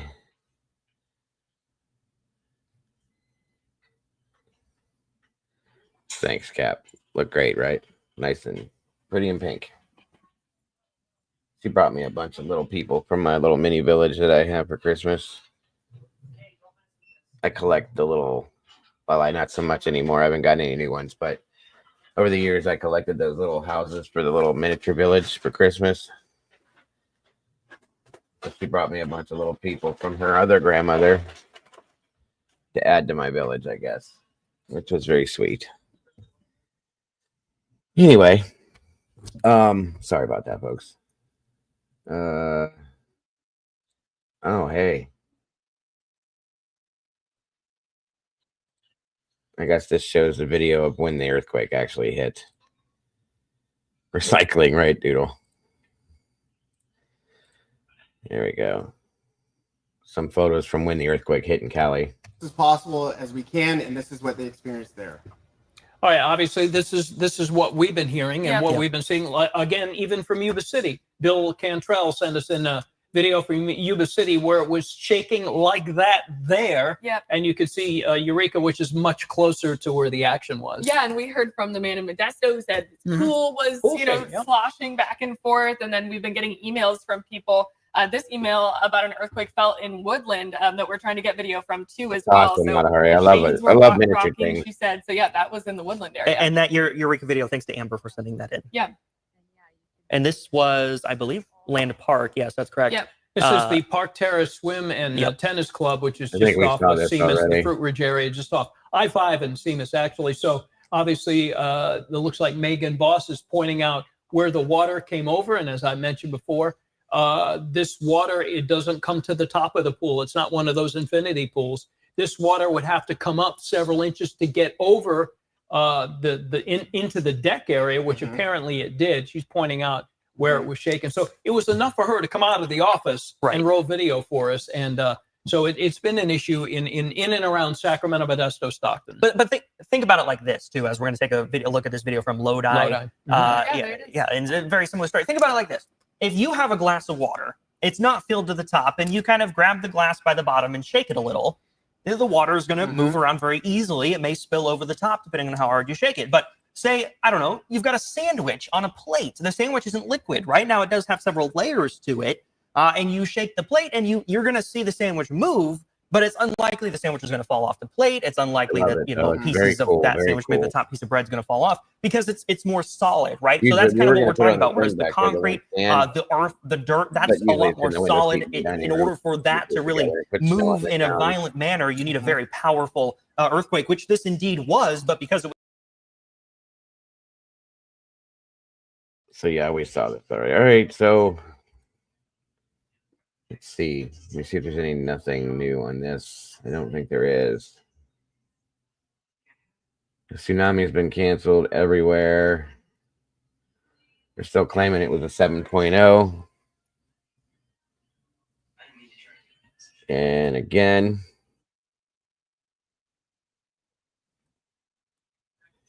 I guess they are still digging for the woman that fell into the, to give you guys some updates, that fell into the hole, sadly.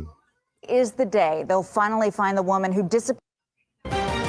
Now to Westmoreland County. Crews hope today is the day they'll finally find the woman who disappeared underground in Unity Township earlier this week and bring her body back to the surface.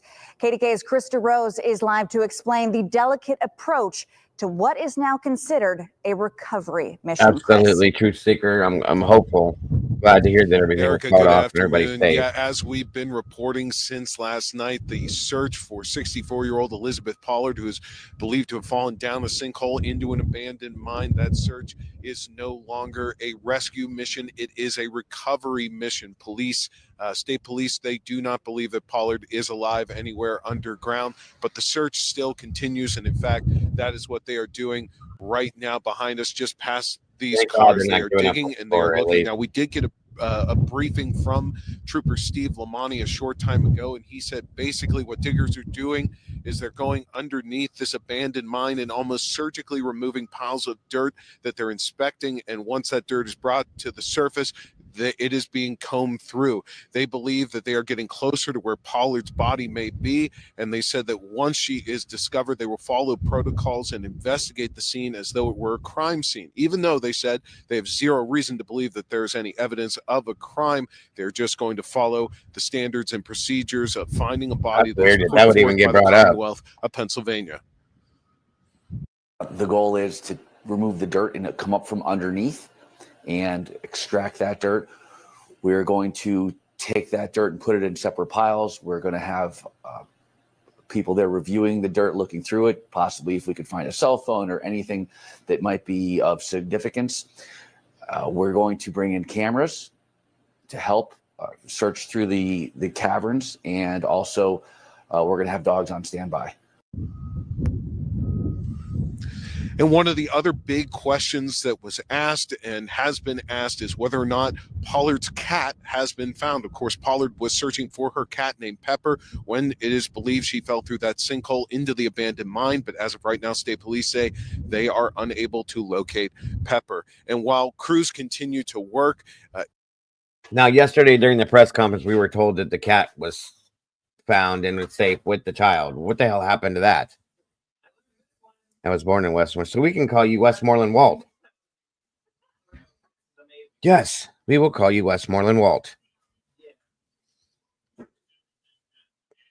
C-section and burst, so I didn't fall through anything. Okay, Walt, thank you for that one.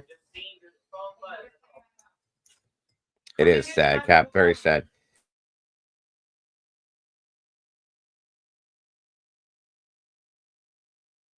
Westmoreland Walt. He probably shouldn't have told us that, Walt.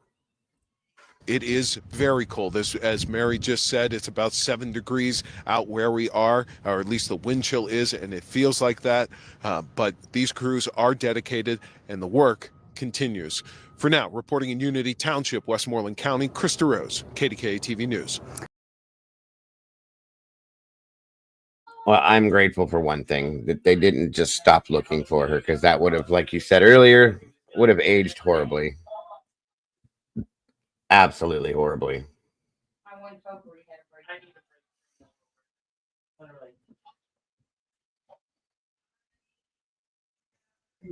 Westmoreland Walt in the house.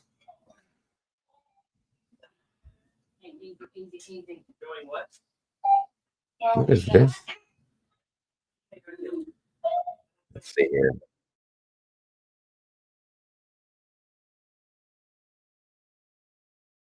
Another update on the CEO that was shot. Give you that too. Hold on. Like I said, we ain't gonna waste the show, guys. If I get to hang with you folks for any reason, we're gonna talk about whatever we can. So thank you guys for hanging with me. Exactly, True Seeker. That's nothing, because especially after the officer, the chief said, we won't stop till we find her. And then they were saying earlier they were gonna quit. And it's like, nope, that don't work. Westmoreland Walt. I might change the C. I'm not too bad of a person. Now we need a new shirt made. I'll do it. Go for it. We can Doodle probably making it right now as you're saying. Let's check this out, folks. Person of interest and not the suspect, but it is a very clear picture of this person's face that they want to desperately talk to right now. What do you make of the status of the investigation and the evidence so far? Well, this is a perfect example, morning, of how quickly situations can change and how fluid actions are during a major investigation. Yesterday, when Mr. Hamilton was first shot, there was a concern whether this was a random act of violence or a targeted shooting. Through great detective work and through forensic evidence, it clearly is a targeted shooting at Mr. Hamilton, either by a disgruntled employee or someone connected to his company in some way that's concerned about whatever adversely impacted him or someone he's close to. The actions of leaving those markings on the casings and leaving them prominently to be found is certainly something that indicates that there was a professional reason why this individual was targeted.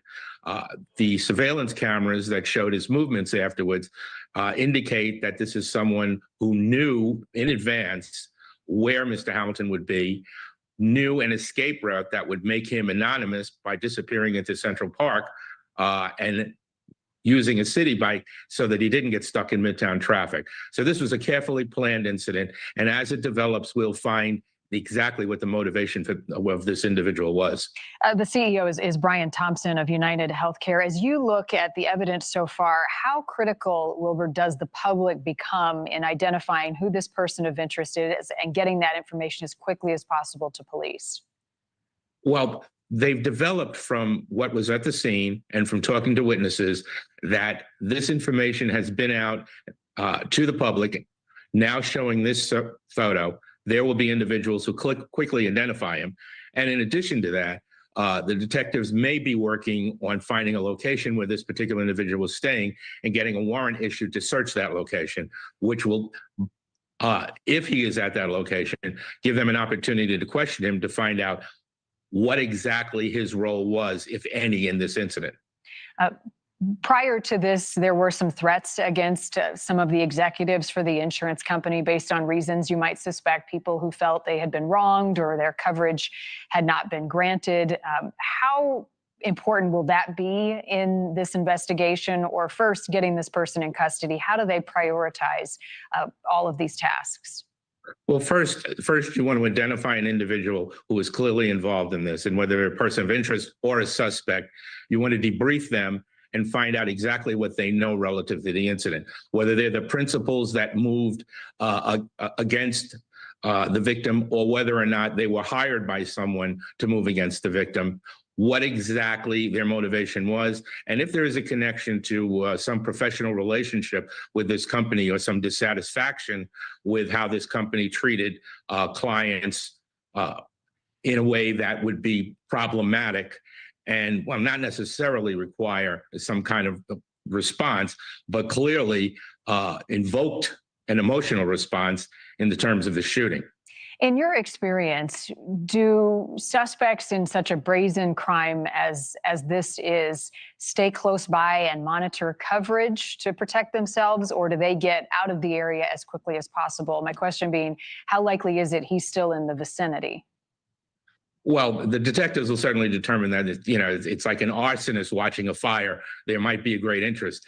It depends on what the motivation was for the shooting. If this was clearly to send a message that this individual was dissatisfied with a decision made by the company, then he may be on his way out of New York City. If he is a local person, then he, by all likelihood, he will stay and resume his life normally and hope to evade detection. All right. Well, we know the NYPD zeroing in on him now. Again, a person of interest. We're now seeing the face of someone they desperately want to talk to. Whether or not that is, in fact, the gunman, we shall see. Wilbur Chapman, thank you. Thank you for watching. Go to newsnationnow.com to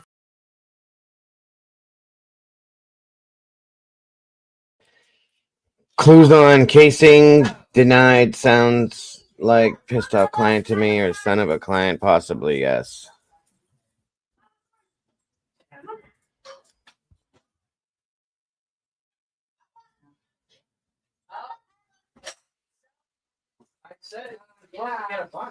Yeah, it's snowing again, so we may have another snow day tomorrow for the kid.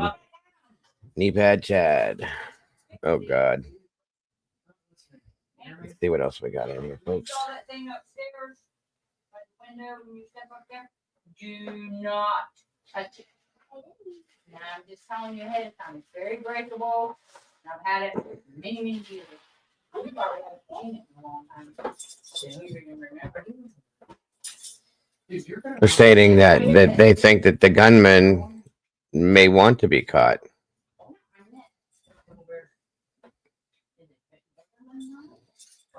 Yeah, very much so. That's why I see what you're saying.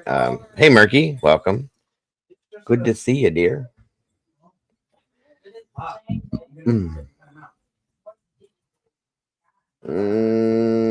Oh, forgot. Excuse me. I was going to show you guys this morning. I never got a chance to because of what we ended with the earthquake thing.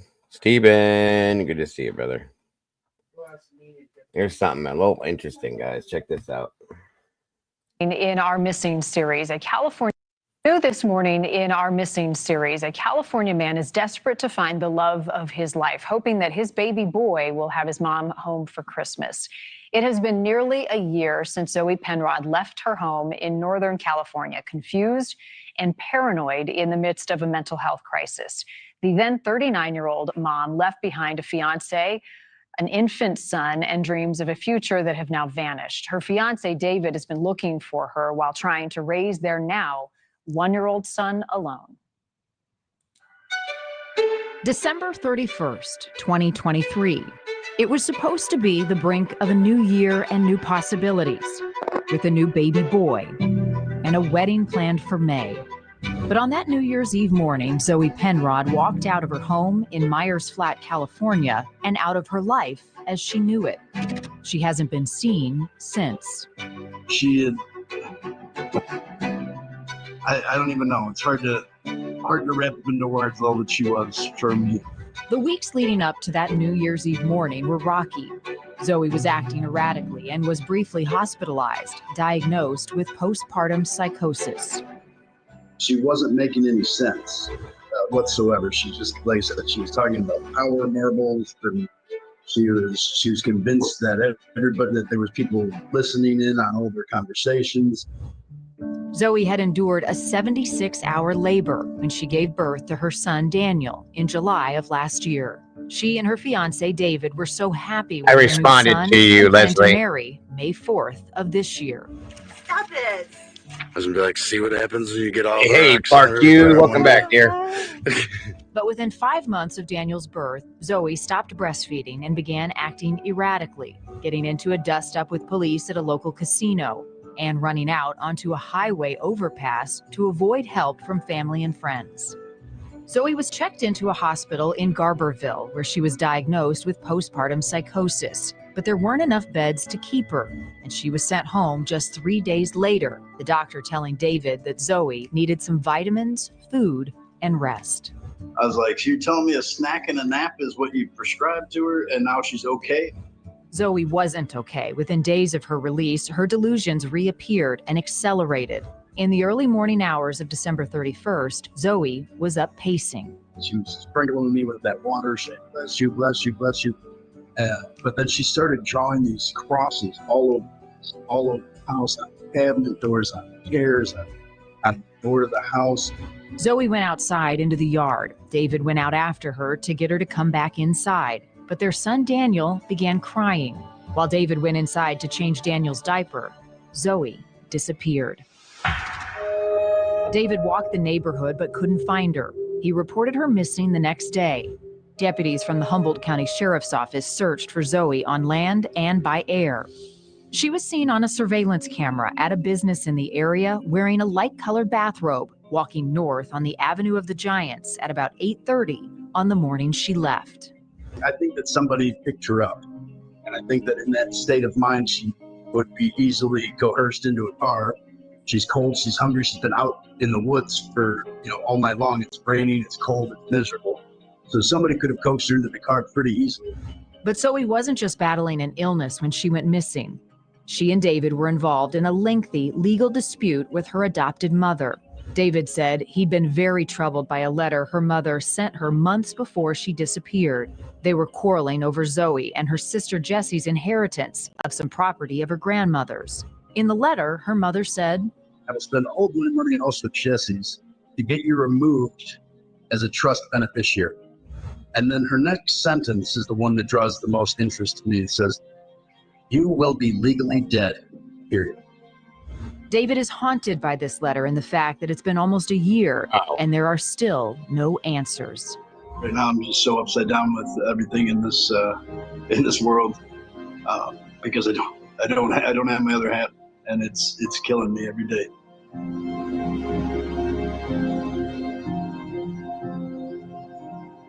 Here is another look at Zoe. Anyone with information about her whereabouts can contact the Humboldt County Sheriff's Office at 707-445-7251.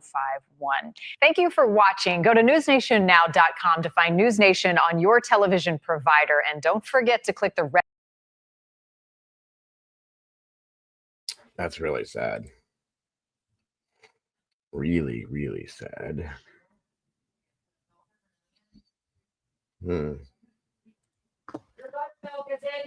Let me see something here.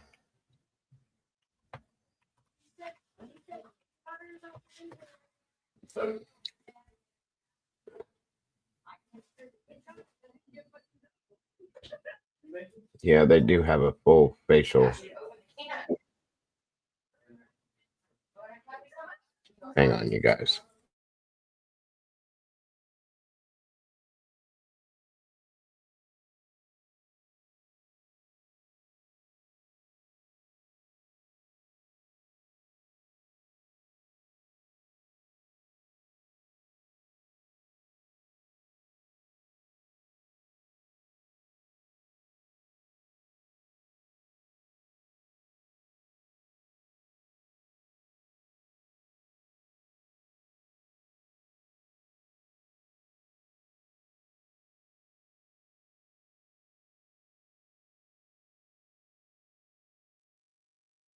I don't know, y'all. This picture, one picture looks like it could be a woman. The other picture looks like a man. That's wild. Let's see what there's. Morning give clear views of the man suspected in the killing of United Healthcare CEO Brian Thompson. New York police have not said where these pictures were taken, but say he stopped at a Starbucks before going to shoot Thompson on a Manhattan street. Thanks for joining us for 9 News at Noon. I'm Lauren Scafidi. We also learned today from law enforcement that the masked gunman used ammunition with the words deny, defend, and depose on it. Those words could be a reference to strategies insurance companies use to try and avoid paying claims, but The name of a detectives book. are looking into them. Here's a look at that video of his That face. is the In name one of a shot, book. He appears to be smiling. A senior NYPD official said when the shooter went into the nearby Starbucks, he bought a water bottle and 2 protein bars, but later threw them out. Police now have them as evidence. Investigators are also looking into a cell phone that was found along the route they believe the gunman took after the shooting. New York City's mayor told MSNBC this morning that detectives were, quote, on the right path in their search for who killed Thompson. The county sheriff's office in Northern California says 2 kindergarten boys are in extremely critical condition today after a gunman shot them. The shooting happened at an elementary school yesterday afternoon. Local police say before he opened fire, the gunman met with the school's principal. Yeah, that's all they're showing on that. Hold on. Here we go. I have to. This is an update for 2 minutes ago.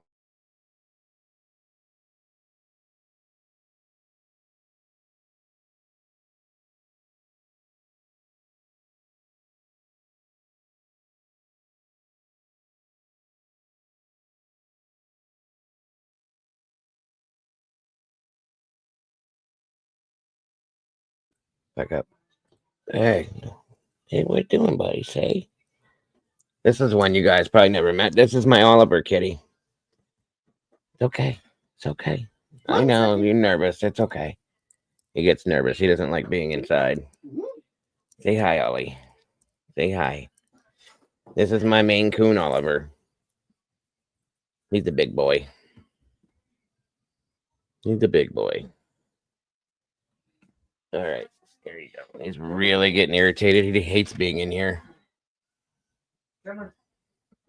Let's go.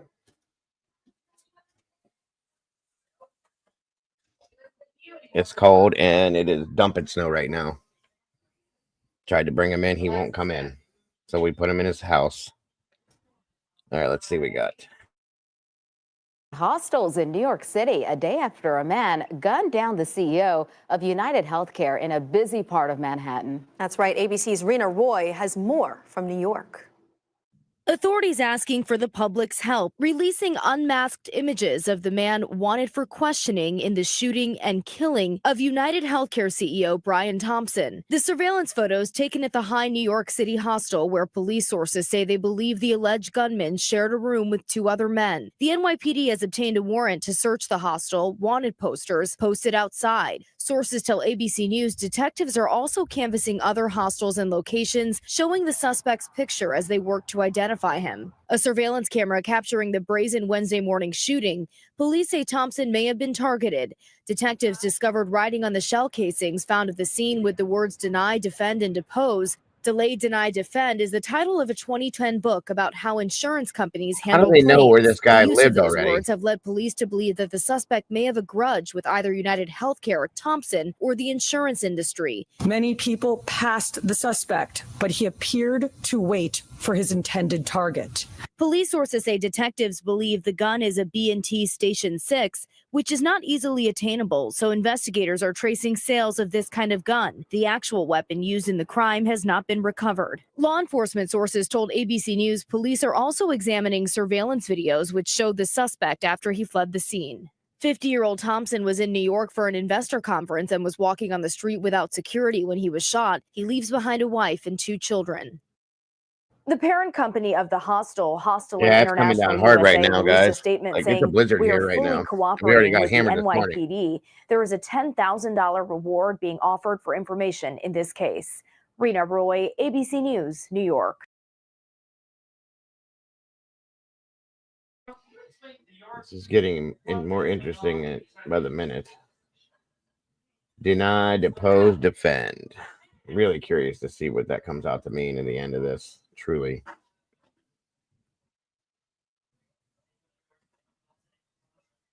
Hold on here.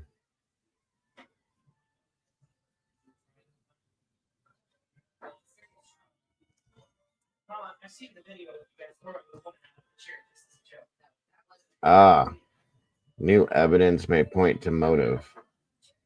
Probably the writing on the casings. And I don't see nothing else.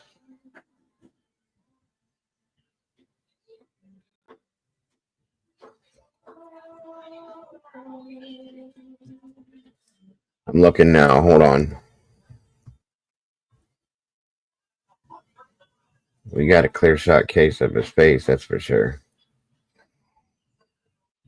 Yeah, exactly, Dane.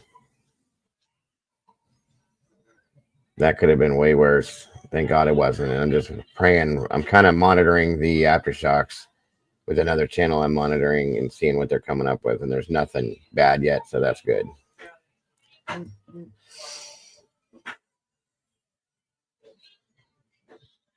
Uh-oh. Walt from Westmoreland just dropped a membership. Thank you so much, Walt. Looks like it went to Karen Binkley.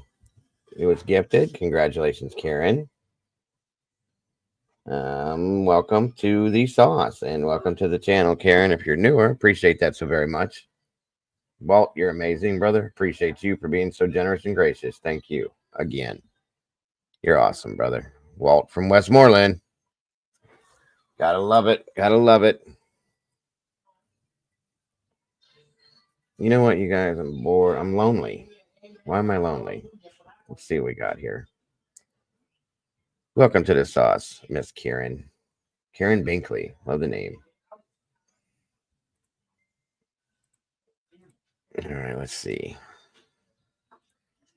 Let's do it. Let's do it. Boom. If anybody would like to join me, please feel free. The link is pinned in chat. Good evening, Mark and Betty. Since we're hanging here, let's see. Feel like I'm doing a marathon show today, you guys. Tell you what, give me a quick second.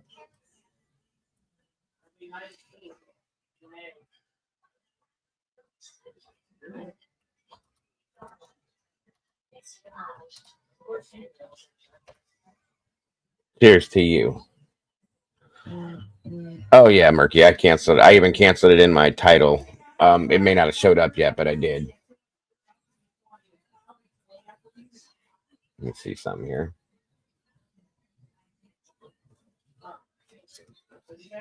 Give you guys a little. I'll give you guys some updates maybe in the UK. And some stuff going on. Where we at here? Here we go. I actually kind of followed this a couple days ago. For those of you in the UK that didn't know, for those of you that are not wanting to hear some stuff that could be going on over the pond, here we go. It even happens over there, guys. Is surveillance footage of Paul Green, known as the Big Fella, and the ringleader of an international organised crime group behind what's thought to be the largest ever drug smuggling operation detected in the UK. Stephen Martin was the group's finance man. Prosecutors say the gang they led imported heroin, cocaine and cannabis worth an estimated £7 billion. More than a dozen members of the group were convicted at Manchester Crown Court in a trial that lasted almost 2 years. It is the country's longest ever criminal trial. The gang created a complex international web with front companies in the UK and here in the Netherlands, where their drugs were filmed being loaded onto a lorry. They concealed those drugs in consignments of strong-smelling foods like onions. In fact, they bought so many onions, 40 to 50 tons a week, that they often couldn't get rid of them and had to send them back to the continent as cover for more drugs. Those drugs they imported were fed to criminal gangs from the southeast to Scotland, each marked to denote which gang they were destined for.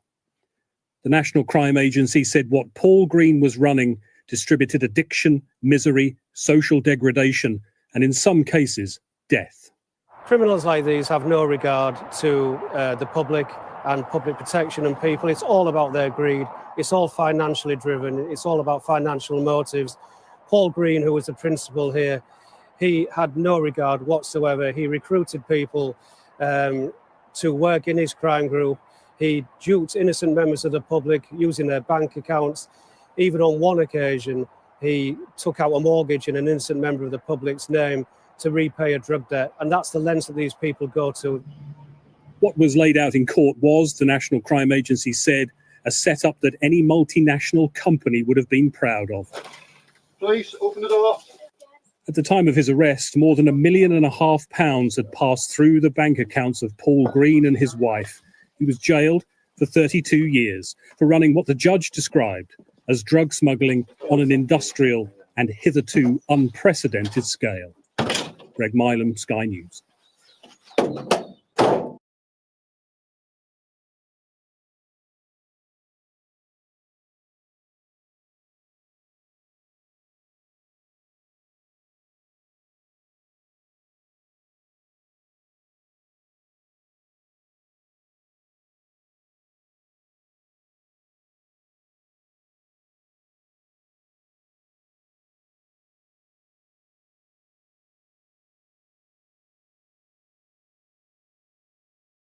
Well, that's a good thing they got him off the streets. That's for damn sure.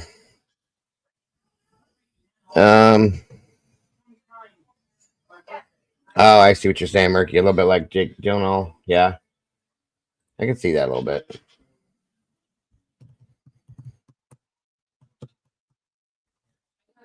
Let's see.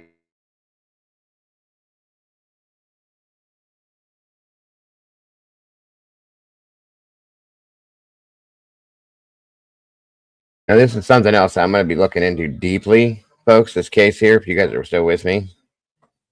In the UK, I've been looking at this little by little by little, so I'm going to give you a little heads up on this.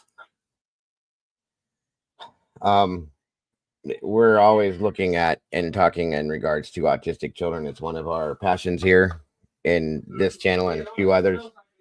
Well, guys, just so you know, even over in the UK... Hey, Steven, what's happening, brother? Good to see you today. Not much. Thanks for joining us. So even over in the UK, there's issues going on with autistic children. Horrible stuff, guys. So I want to show you this. I'm going to be doing a bit of a dive into this, I think, if I can get enough information, which is one of the reasons why I don't cover a lot of stuff in the UK. It's hard to get stuff. They keep things very close to their chest. But this... I think I'll be able to get some information on to put it in a whole show on it. But I'm going to show you a little leak on it right now.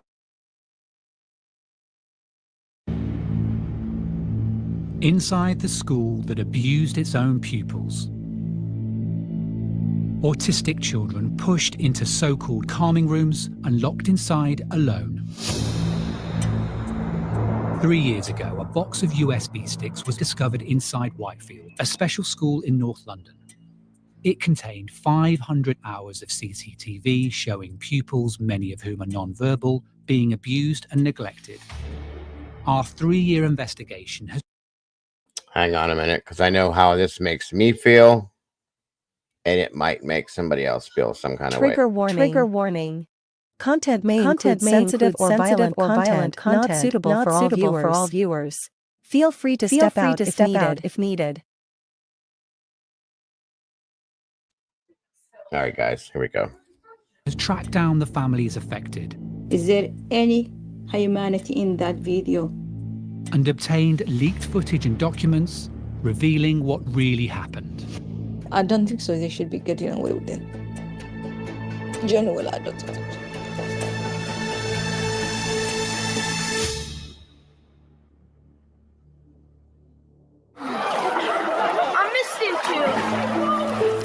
We found out that he was autistic when he was 3 years old. Me and my husband, we just completely lost our words. Like, what we're going to do now? What's going to happen to him? David's parents were delighted when Whitefield offered a place to their son. So that it was the school we chose because it had a reputation to be the best one in Europe for autistic children. I trust in the school to look after my son. To begin with, David enjoyed his time there before he started regularly being placed in the school's so-called calming rooms. He was always happy, bubbly. Dave was never sad. But he started coming home really upset. But then he couldn't sleep. He would like roll in the bed till 12 o'clock and say, Mom, I'm really upset. I'm worried they're going to put me in calming room tomorrow. So the following day I attended school. And asked him a lot of stuff to show me the calming room because I was expecting to see a sensory room or a room with the sofas, with a nice TV, with, music, books. And it was a cell, even worse than the cell. Small, no water, no food, no light, and no fresh air. Ricardo noticed a camera in the room and asked to see records and footage of his son's time there. In this report, yeah, guys, that's why I threw the trigger warning up. I know how this affects me. Just a fair warning. I mean, it does need to be seen because people think that this is centralized here in the United States. It's not. This is horrible. Absolutely horrible. So, staff observed David for 3 hours. Calming room report, David Gloria, 11:17. Staff recording David saying, I don't understand. 11:57, slapping his head. 12:59, eating head with his own hands. 13:13, urinating on the floor, crying. When I saw that the footage, I couldn't believe. His torture. I feel it's disgusting. I feel so bad. My son was by himself in that room, in the panic state, crying. Self-harm, back then for water, back then to go out, back then for food. And they just ignore him. Yeah, it's not human what they've done with my son. David, how did that make you feel inside being placed in the rooms? I was sweaty, I was angry, I was upset. And they don't listen to me, they was ignoring me. They left me to be in the floor. And what did they use to tell you why they placed you there? Because I was not sensible, that's why. So in the beginning, how many days per week you used to go there? In the beginning? 1 day per week. And then in the end? 5 days per week. After Ricardo's visit to see the rooms, he demanded that David was never placed there again. But he's since been told by the police that all footage of his son has been destroyed. In April 2024, we were leaked documents detailing the nature of the abuse suffered inside the rooms. Safeguarding investigations revealed that children were pushed into rooms, slammed against doors, and left naked sitting in urine. We've now discovered that a 3-year police investigation into some of the staff ended this summer without any charges. And we've been leaked this CCTV, recorded in the calming rooms up until their closure in 2017. It's evidence that families have spent years waiting to get hold of to prove the harm that's been caused to their children. This safeguarding expert says the CCTV resembles hostage videos. It is easily the worst footage I've seen. Watching it, it just gets worse as it goes on. What we were seeing in that video is actually a child who vomits and then panics because whether it's through shame or worry that they're going to get told off. Now that to me suggests, has this happened before? But it's the speed with which he's placed in the room and then vomits. Is that it's psychological distress manifesting in physical harm? Does he have a medical condition? There's a lot of questions here, but what the answer to all of them is his needs aren't being met. You know, we look at the children, they're being defeated, and how they're responding to that treatment through self-injurious behavior. It's torture. Torture. Look at the imagery of the child, slumped in the corner or in a fetal position, protecting themselves in a padded cell. There's no toy, there's no blanket, there's nothing. And sometimes we're talking about he's getting there about 9, not before 9. and 9:29 they were already placing him into the camera room. So at the start of the school day, straight away, they were placing him. There were times that they were doing that. See? Is there any humanity in that video? Even dogs will not be allowed to be treated like this. Forget about human. Like many of the children, Halima's son Abdullahi is non-verbal. She says his placement in the rooms changed him in ways she couldn't immediately recognize. There's a lot of emotion and really of guilt. Maybe I wish if I could understand him. I wish if I could pick the signs and the messages that he was giving me, because you will never know how much it affected him. And nobody will never be able to get those informations out. Why is it so important that people see this footage? The truth has to come out fully, and people have to know what happened in there was not right and should not be happening in another place. They damn it that they didn't stay with my son. And I have to be around him, living with that damage the rest of his life, to be honest with you. Halima feels she's been abandoned to deal with her son's worsening health and violent outbursts towards her. There are certain things which he would do, which I find it weird, him expecting me kind of to shuffle him away. And I always wonder, why would he turn his back and expect me to do something? Because sometimes he will get so closer that he will expect you to push him away. In the beginning, I haven't seen the videos. I could not say it. But right now I can say, yes, they are really, really related.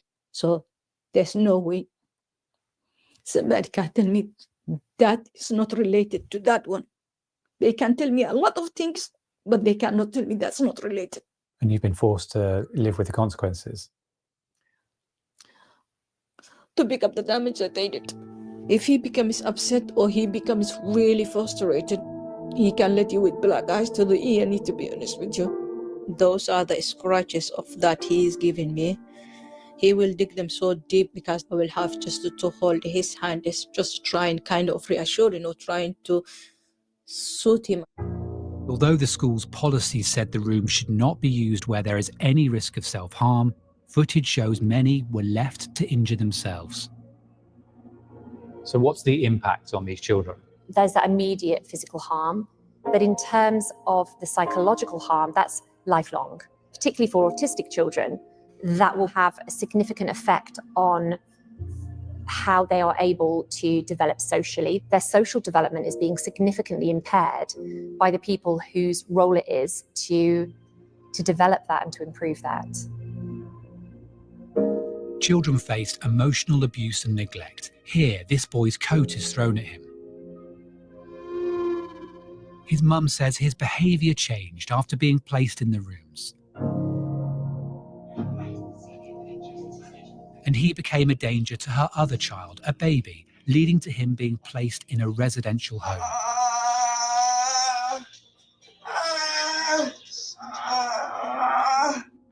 We've learned that families complained about injuries children returned home with, such as one to the nose of this boy. But this did not lead to investigation, even though footage from the CCTV cameras was available. Jamie went to Whitefield School when he was 11. From being a happy, smiley boy, wanting to go to school, to not wanting to go to school, hitting himself and crying at night. I have just seen the footage after all this time. You saw them open the door, push Jamie, just whack him in his back. He went flying on the floor, left in there very, confused, frustrated, knowing he's going to be in there for a long time. His coat and his bag in there with him. So it was calculated that he would be in there until it was time for me to collect him, for him to come home. Deborah says her son suffered his first ever epileptic episode after being placed in the rooms. A couple of times I had to go upstairs to the classrooms to take him out where his eyes were rolling. Now, something had stressed him out. He'd been terribly stressed out for that to happen. A normal boy socializing with family, friends and going everywhere, and it's not the case now. What's happening at Whitefield School destroys my son's future. I feel like powerless. How me as a parent allow a school done to my son for so many years. And I wish I could go back on time and remove my son from the school. Common room, it was a cell, but the only crime David has is special needs. He's stuffed with mix of antipsychotic medication and ADHD.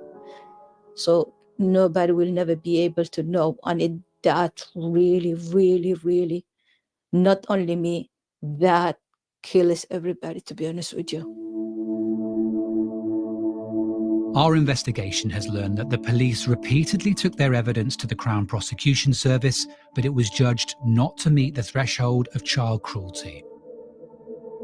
And we've also learned of failings at other schools across the UK. One autistic child was placed in this cage, while another pupil was pinned to a beanbag. Pupils pushed into these rooms, pinned up against walls, and left in there for hours in a school. It's horrific. It's quite moved, actually. It's not something you expect any child to be in. This is the sort of stuff that you just couldn't imagine would be going on, at all, in any place, really. It should lead to change. There's no question about that now. Government guidance only says that these rooms need to be used appropriately. Is that satisfactory? No, we've got to spell it out. The range of change has to be pretty profound now. Clear rules around what cannot happen in calming rooms. And I think in design terms, what should a calming room look like? This is not how any child in Britain should be treated. The Department for Education says it is looking at ways to strengthen guidance on how calming rooms are used. Flourish Learning Trust, which now runs the school, says new leadership discovered the footage after the rooms had been shut and immediately provided it to the Metropolitan Police. The force says it continues to make wider inquiries, while Waltham Forest Council says it's offered counselling to families. The Crown Prosecution Service declined to comment. It's unforgivable. The children have been harmed, they have been abused, their mistrust has been degraded, and in many of these cases they are traumatised. It's going to be lifelong support these children will need. For some reason, the CPS wouldn't take it any further. And I don't understand how, considering what you see on the footage and the amount of other kids that it's happened to as well. I just think it's a cover-up from higher up, because I don't see how they could get away with this level of abuse of these children and no one's accountable for it. The law has to change, because if I did that, the social services, the police will be here and they will take away Abdullahi. But they did that and they can just get away with it. There's no justice in this case. The BBC has spoken to 17 of the 39 families affected by seclusion at Whitefield. They told us that years have been wasted which could have been spent addressing the harm caused to their children. They say they'll be living with the consequences of seclusion for the rest of their lives.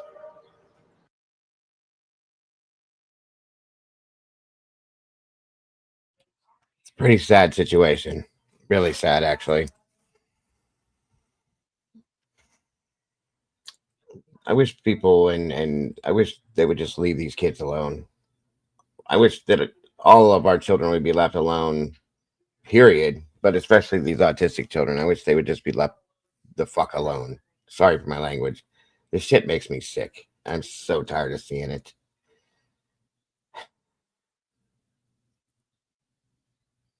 There's more to it than that, too. And there's more situational stuff. Like I said, you guys, it's not just happening here. That's the UK. That'll tell you right there. So it's no. It's just absolutely horrible to me. I don't even know, you guys. More bad news. So much of it, too. Wow. Hey there, Mom. Great to see you.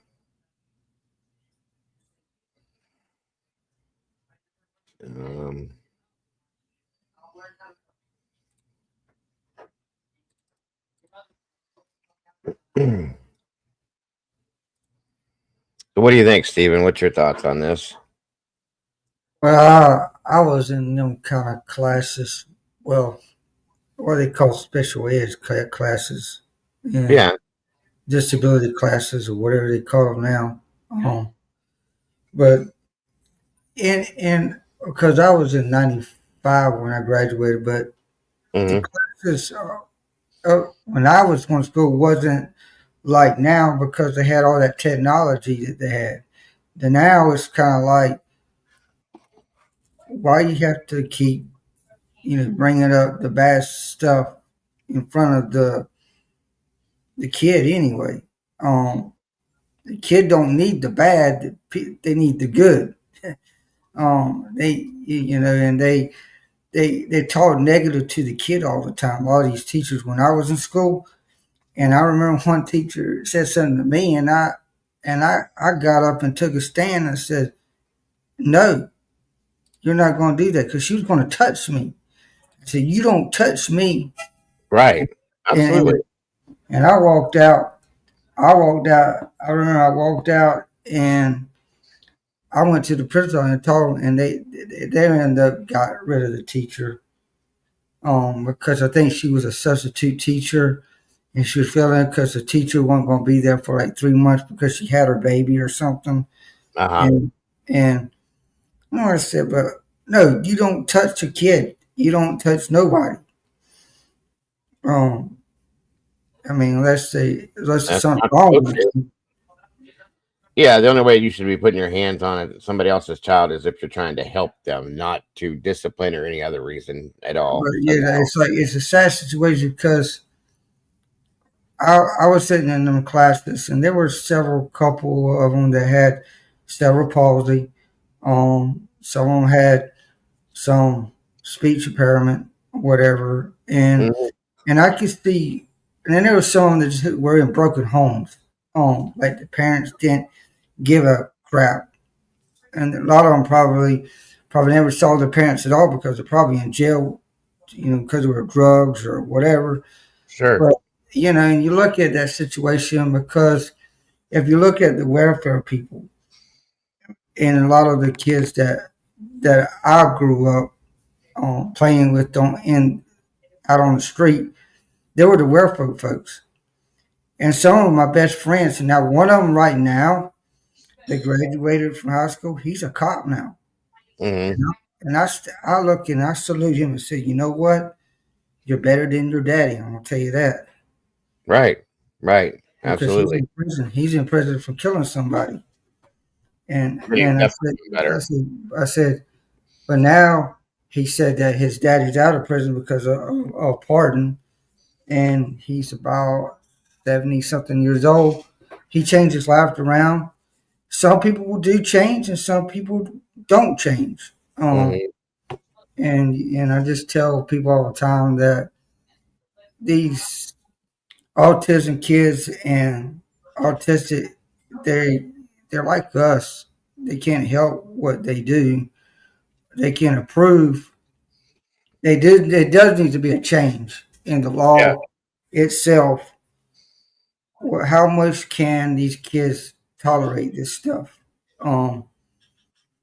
Because these teachers only need to be teaching. They don't need to be hands-on or whatever. And there's some that you have to do hands-on a little bit, but not all the time.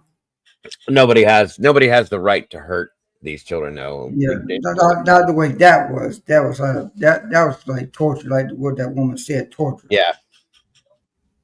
It literally brings tears to my eyes because, what if my child would have been in the hands of one of these people, somebody like that? I'd be honest with you, I'd have probably taken somebody's life.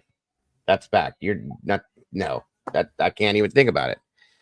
So, hey, Cal. I just can't handle seeing this kind of stuff. Holy shit. Lisa and Cannoli, welcome. Good to see you. Thanks for joining us. I hope you're doing well. I hope you had a great Thanksgiving. Wonderful to see you here. Thank you for joining us. Yeah, I'll be honest, guys. I couldn't. If I found that somebody had done this to my son,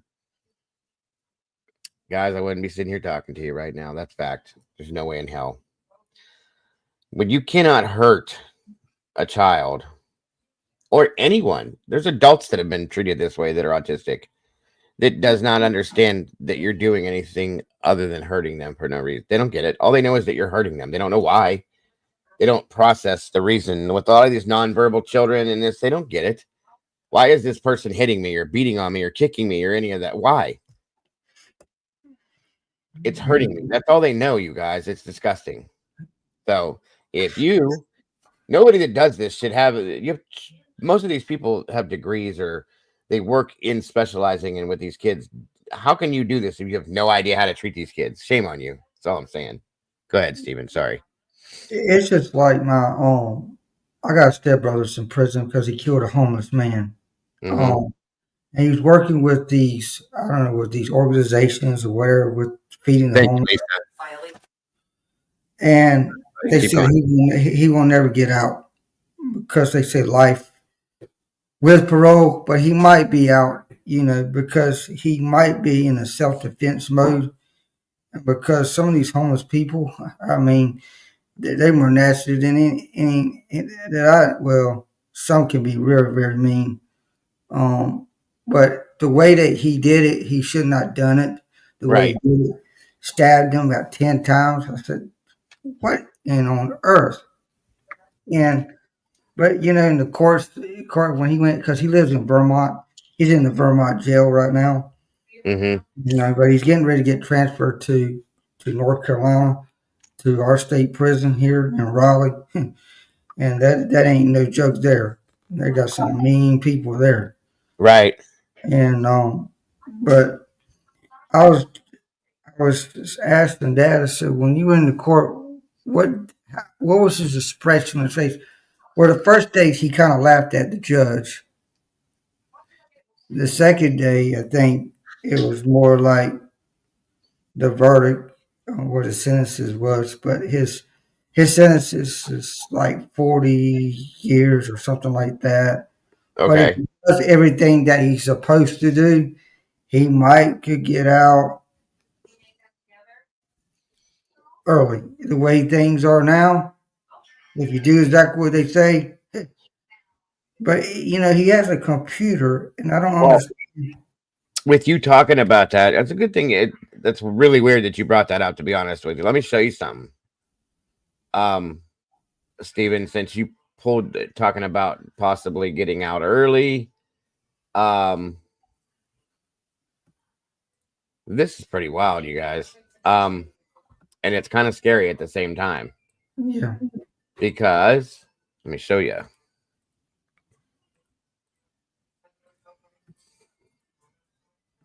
Yes, Lisa, you have been missed very much so. Thank you so much for dropping back in here with us. We have missed you quite a bit. Grateful to see you and wonderful to have you here. So, federal prison facility in Colorado being deactivated. Okay. And there's more than one of these things happening. They're shutting down some of these other prisons and they're moving these people to different facilities, which in turn, in my opinion, is going to cause overcrowding. When that happens, then they're going to start releasing people. That's not good. In Denver, it says the Federal Bureau of Prisons is deactivating a minimum security prison camp in Littleton and moving the inmates to other facilities, it announced Thursday. FCI Englewood is a campus with a Littleton address that's located in Jefferson County near the intersection of South Kipling Street and West Quincy Avenue. According to the Bureau of Prisons website, it is a low-security federal correctional institution with an adjacent minimum security satellite camp and detention center.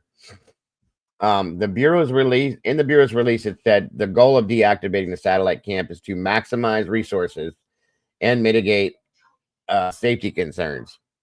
Employees at the camp will move to the main facility and inmates will be relocated to other facilities. The camp is in need of significant repairs, which the Bureau says will cost $26 million. FCI Englewood Satellite Camp is one of 6 facilities across the country being deactivated under the plan. With the addition of one that is being permanently closed. The agency informed employees in Congress on Thursday that it plans to shutter the Federal Correctional Institution in Dublin, California, and deactivate its minimum security prison camps. There's plural. That means there's multiple. They're talking about 6 different prison camps here. In Wisconsin, Minnesota, Colorado, Pennsylvania, West Virginia, and Florida, staff and inmates are being moved to other facilities, the agency said. So the inmates that are in these prison camps are very minimum security inmates. They're not in for like quadruple homicide and stuff like that. A lot of them are probably in for like tax evasion or computer fraud, stupid shit like that. So you're taking these criminals and you're going to be putting them in prisons.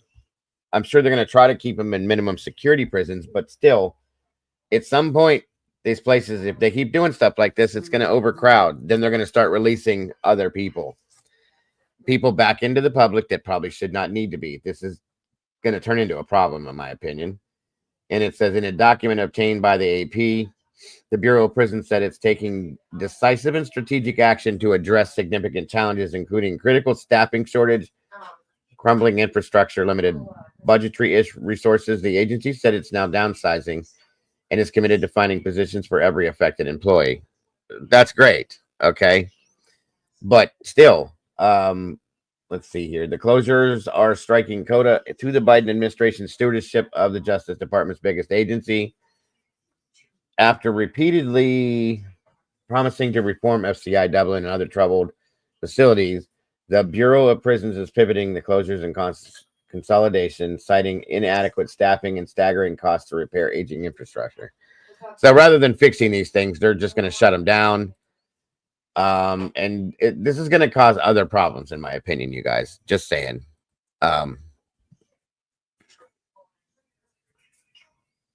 Oh, okay, Stephen. I will do that. No problem. In fact, let me write it down. I can't really do it right now, but I will. No problem, brother. Okay, so where are we at? Where are we at? Where are we at?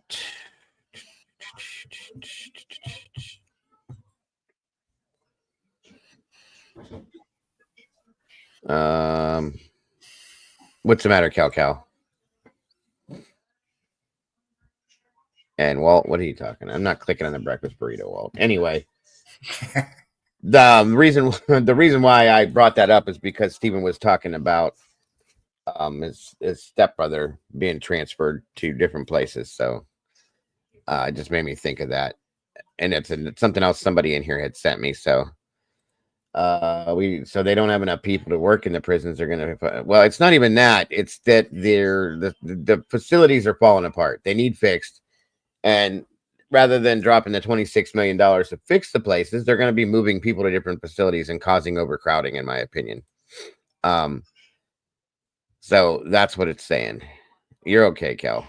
This has been all over the place. Basically, when I started this stream, they canceled the tsunami warning. So it's like, why am I here? We watched a little bit on that. I'm just talking about different things and keeping some stuff going. That's all. Thank you, Doodle, so very much. And thank you to anybody that has chosen to donate to support our channel through these links. I appreciate you so very much. Oh, absolutely, Miss Lisa. Always been family here, dear. It's wonderful to see you again. Let me see here. I recently read that Rikers Island is slated to... See, that's insane to me. How are you going to shut down a prison like Rikers Island, guys? Come on.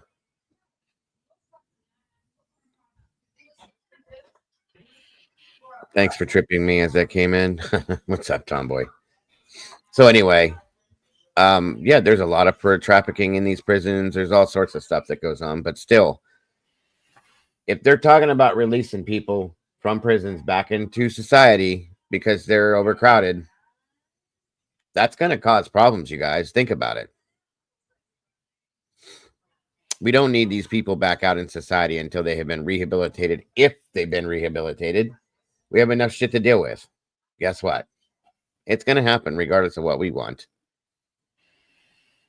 Doodle, what happened here? Did you put two different links up that are the same? I think. Maybe. It's okay either way.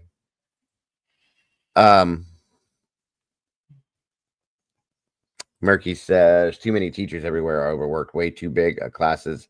Taking care of things that has nothing to do with educating our children. Not making excuses, but some of this is knowing right and wrong. Good stuff. Good stuff. Thank you, Murky. That goes back to the autistic children and stuff. like I said, we're talking about a bunch of different stuff here. So anybody get confused, let me know and I'll explain it. If they release prisoners, in some senses, yeah, it will. And we already have immigration issues with people, being put in here all over the place that shouldn't be here.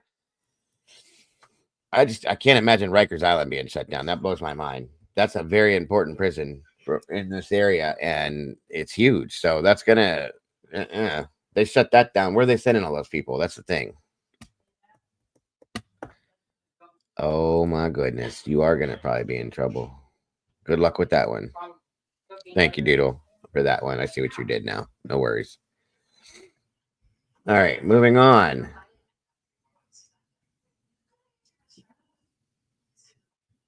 See what else we have here. What the hell?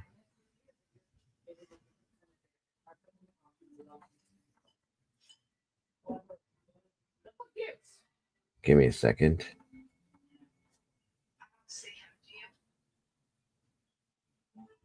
Just trying to check up on the new stuff. One moment. Thanks for jumping up here with me, Steven. I appreciate you, buddy. It's always nice to have somebody up here with you rather than being by yourself. All right. Now I can reset. $15. That ain't bad. That's pretty cheap for a 15-foot inflatable tomboy. That's actually a good deal. She ain't gonna be mad then. Once she realizes the deal you got, she'd be mad at you if you wouldn't have grabbed it. At least I would have been. All right, hold on here. Let's see.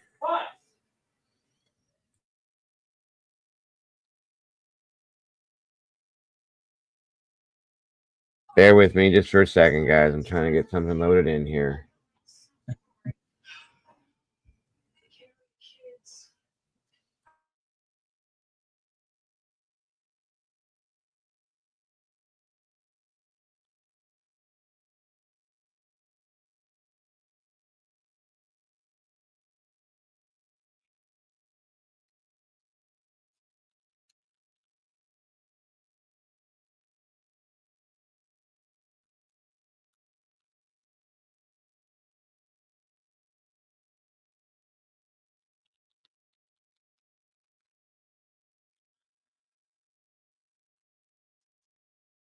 Good to see you, Kel. By the way, anybody else that might be interested, the link's pinned in the top of the chat. You're more than welcome to join me as well.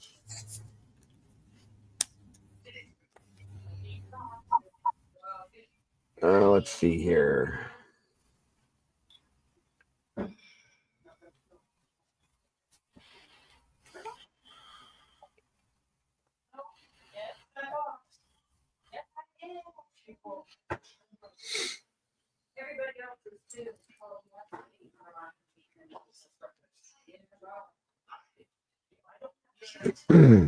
One moment. Just be calm or be patient with me, guys, if you would, please. Apologies.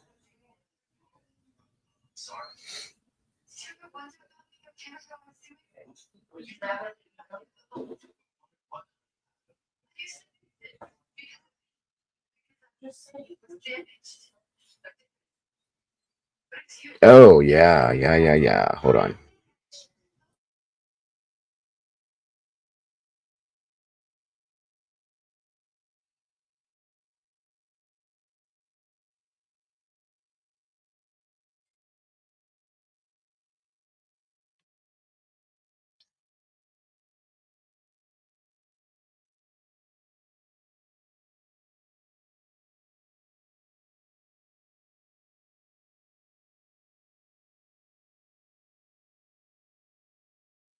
Now, this is something I was going to show you guys. Again, thank you, Doodle Hunt. I'm sorry. Yes, well, yeah. Unless you guys have a personal specific request on something different, then yes, I'm doing paranormal tomorrow night. We haven't done it in a few weeks, and I wanted to get back into that until I can figure out some gaming stuff and other stuff to do on Friday nights. We're going to go back to doing the paranormal stuff. But again, you guys have the option to throw something else at me if you want me to try to do something besides paranormal. Either way, Fridays nights are decompression nights, so we're going to be doing that for sure. There's been a lot of stuff going on that we need to decompress from, so we're going to be doing. I'm planning to do the paranormal thing, and I'm working on trying to figure out how to bring gaming in here, you guys. Wheel of Fortune, stuff like that, so that we can do some different stuff. That's all. Just please have patience with me. It breaks me in some senses when people don't. I do the best I can, guys. This is a lot sometimes, and it's stressful sometimes and hard to keep everybody entertained. So I truly do the best I can. I promise you guys, because you deserve nothing but that. And I understand when you guys don't think you get it, maybe sometimes. I'm trying. I promise you that. But they just let out a legendary drug lord. Yep. I heard that actually.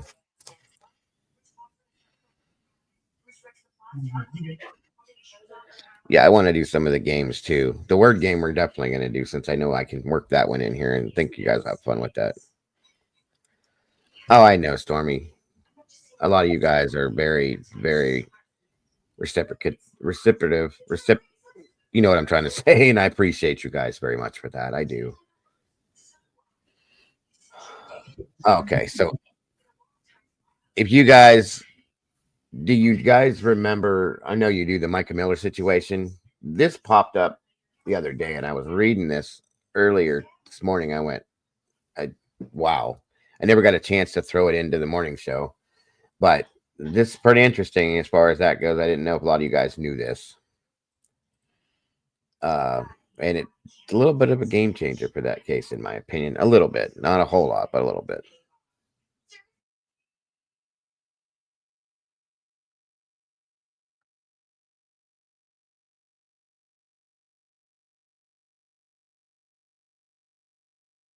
Absolutely, Matahari. No worries. Okay, Groot, good to see you, and thank you very much for that. Thank you, Leslie. Thank you. And Walt, I appreciate you too. I understand, Sherry.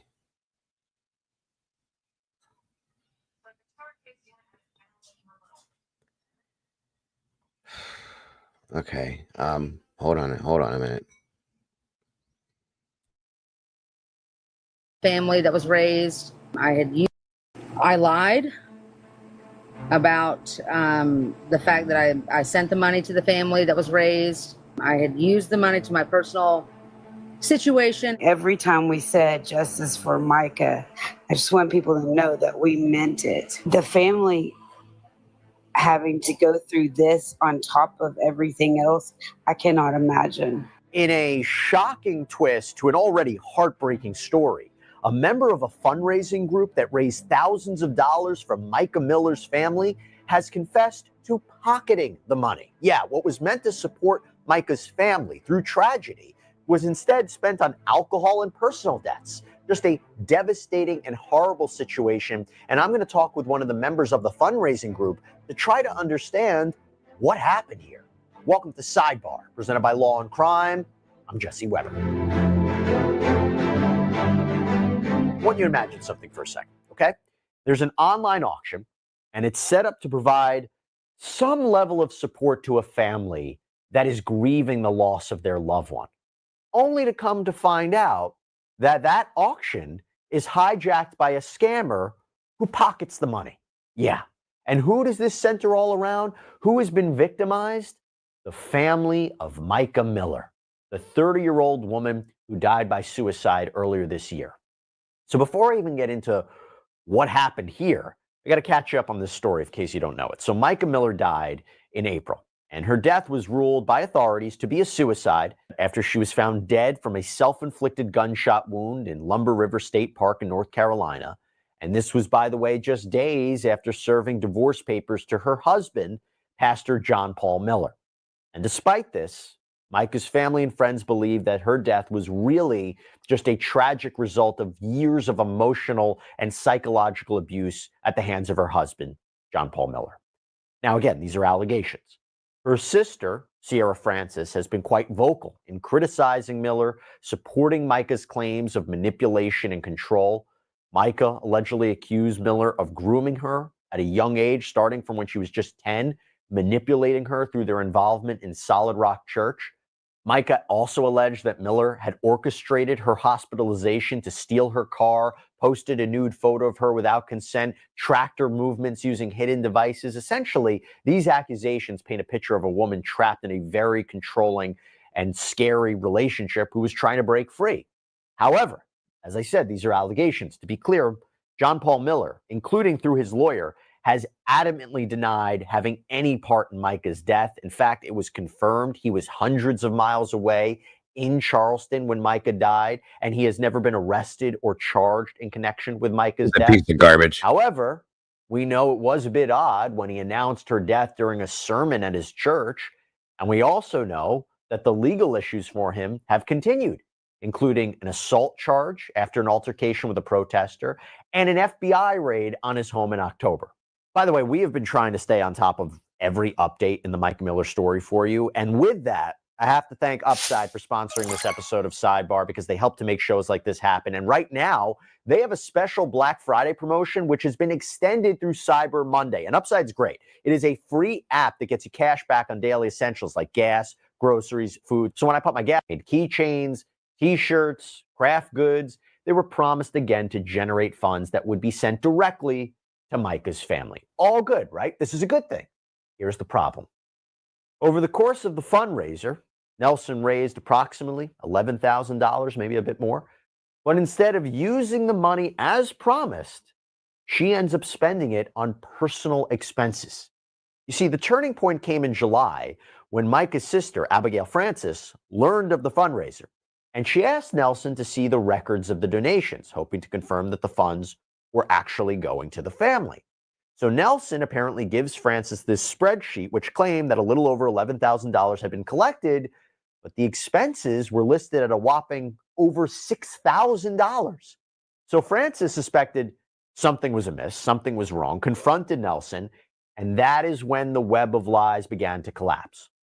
And at first, Nelson, she made excuses for where the money went, but then she finally admitted she spent the funds to avoid losing her home to foreclosure, to fuel her personal alcohol addiction.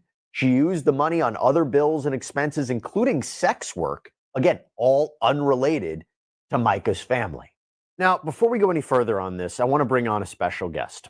I want to bring on Casey Mincy. Now, Casey is the TikTok creator of that group that I mentioned, So-Called Mess, and we're going to get to the bottom of what happened here. So, Casey, thanks so much for coming on. Really appreciate you taking the time to talk about this. And I just want to start by asking how you even became involved with these fundraising efforts, what made you decide to form this group.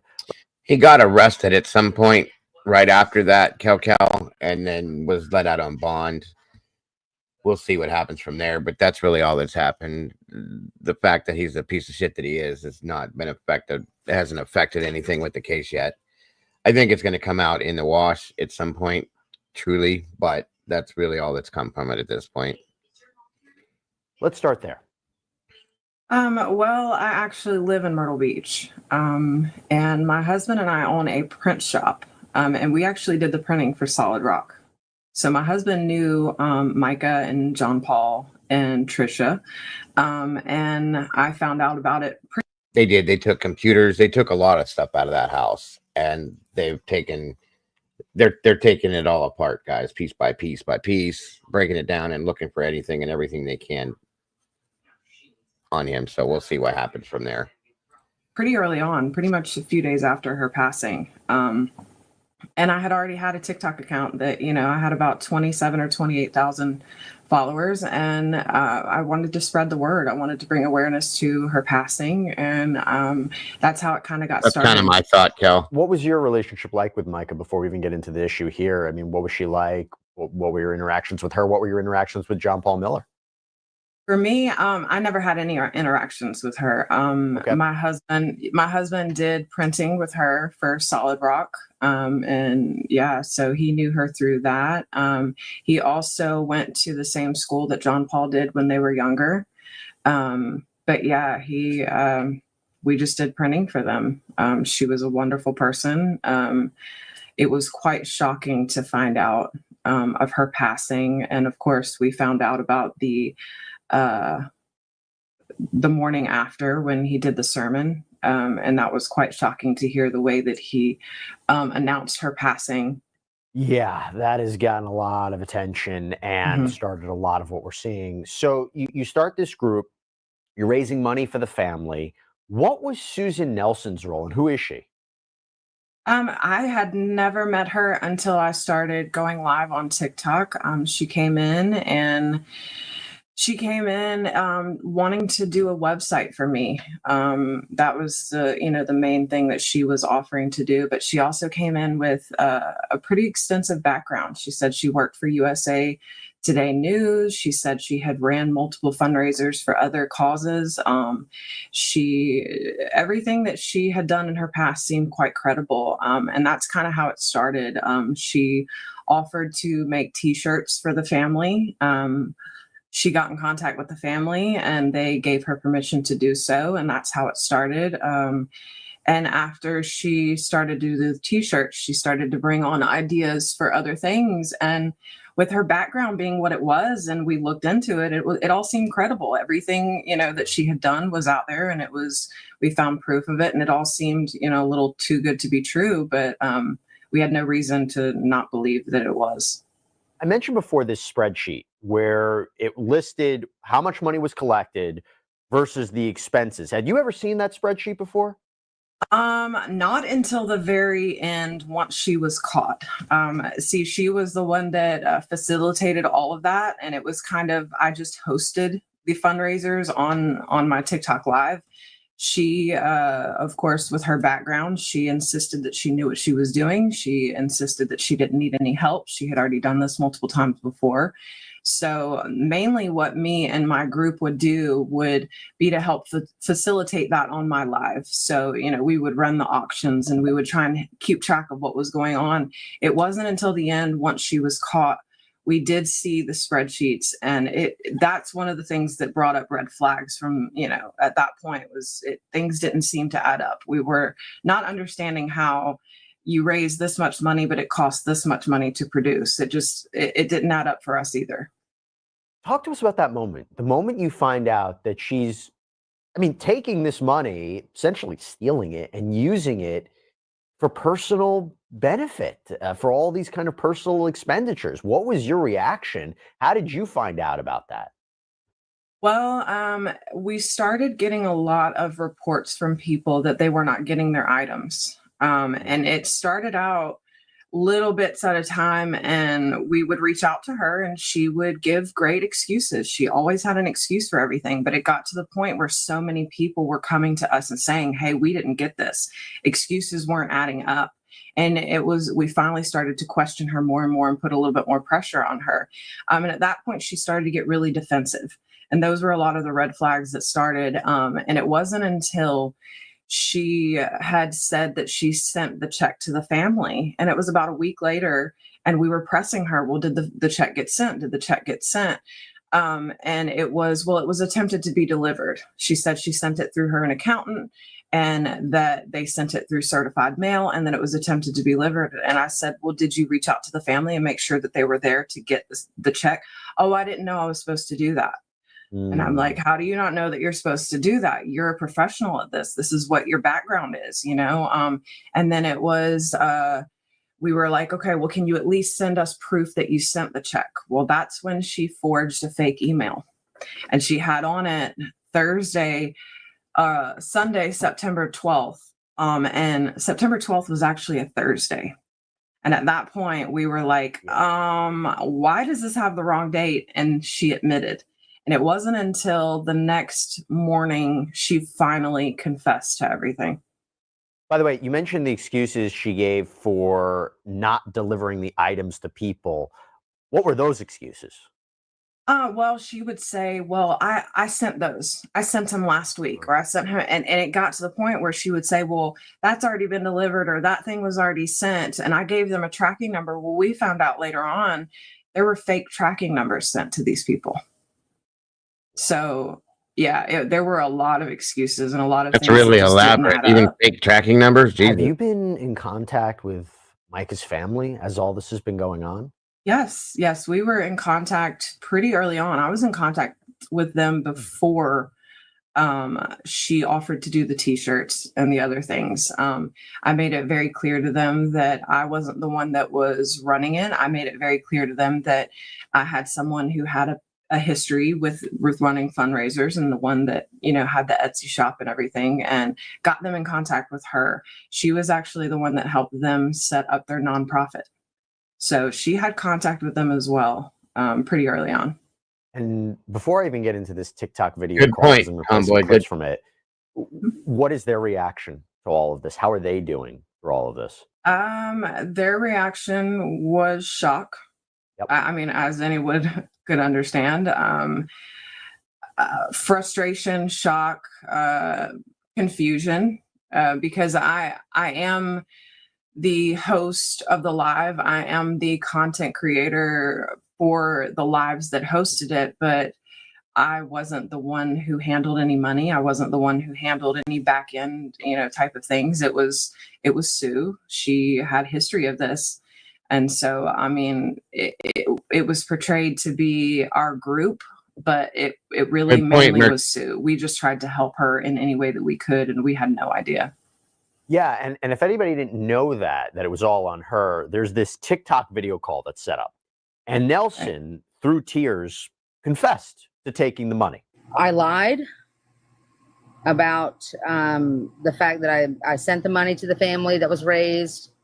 The money was around 10, 11,000, and I had told them that I sent the check for about 5,000, which was minus the shipping and all of that stuff to the family, when I did not. I didn't have the money. I had used the money to my personal situation, and I'm here to own up to my mistakes, my whatever. I've got other issues that I am seeking help for.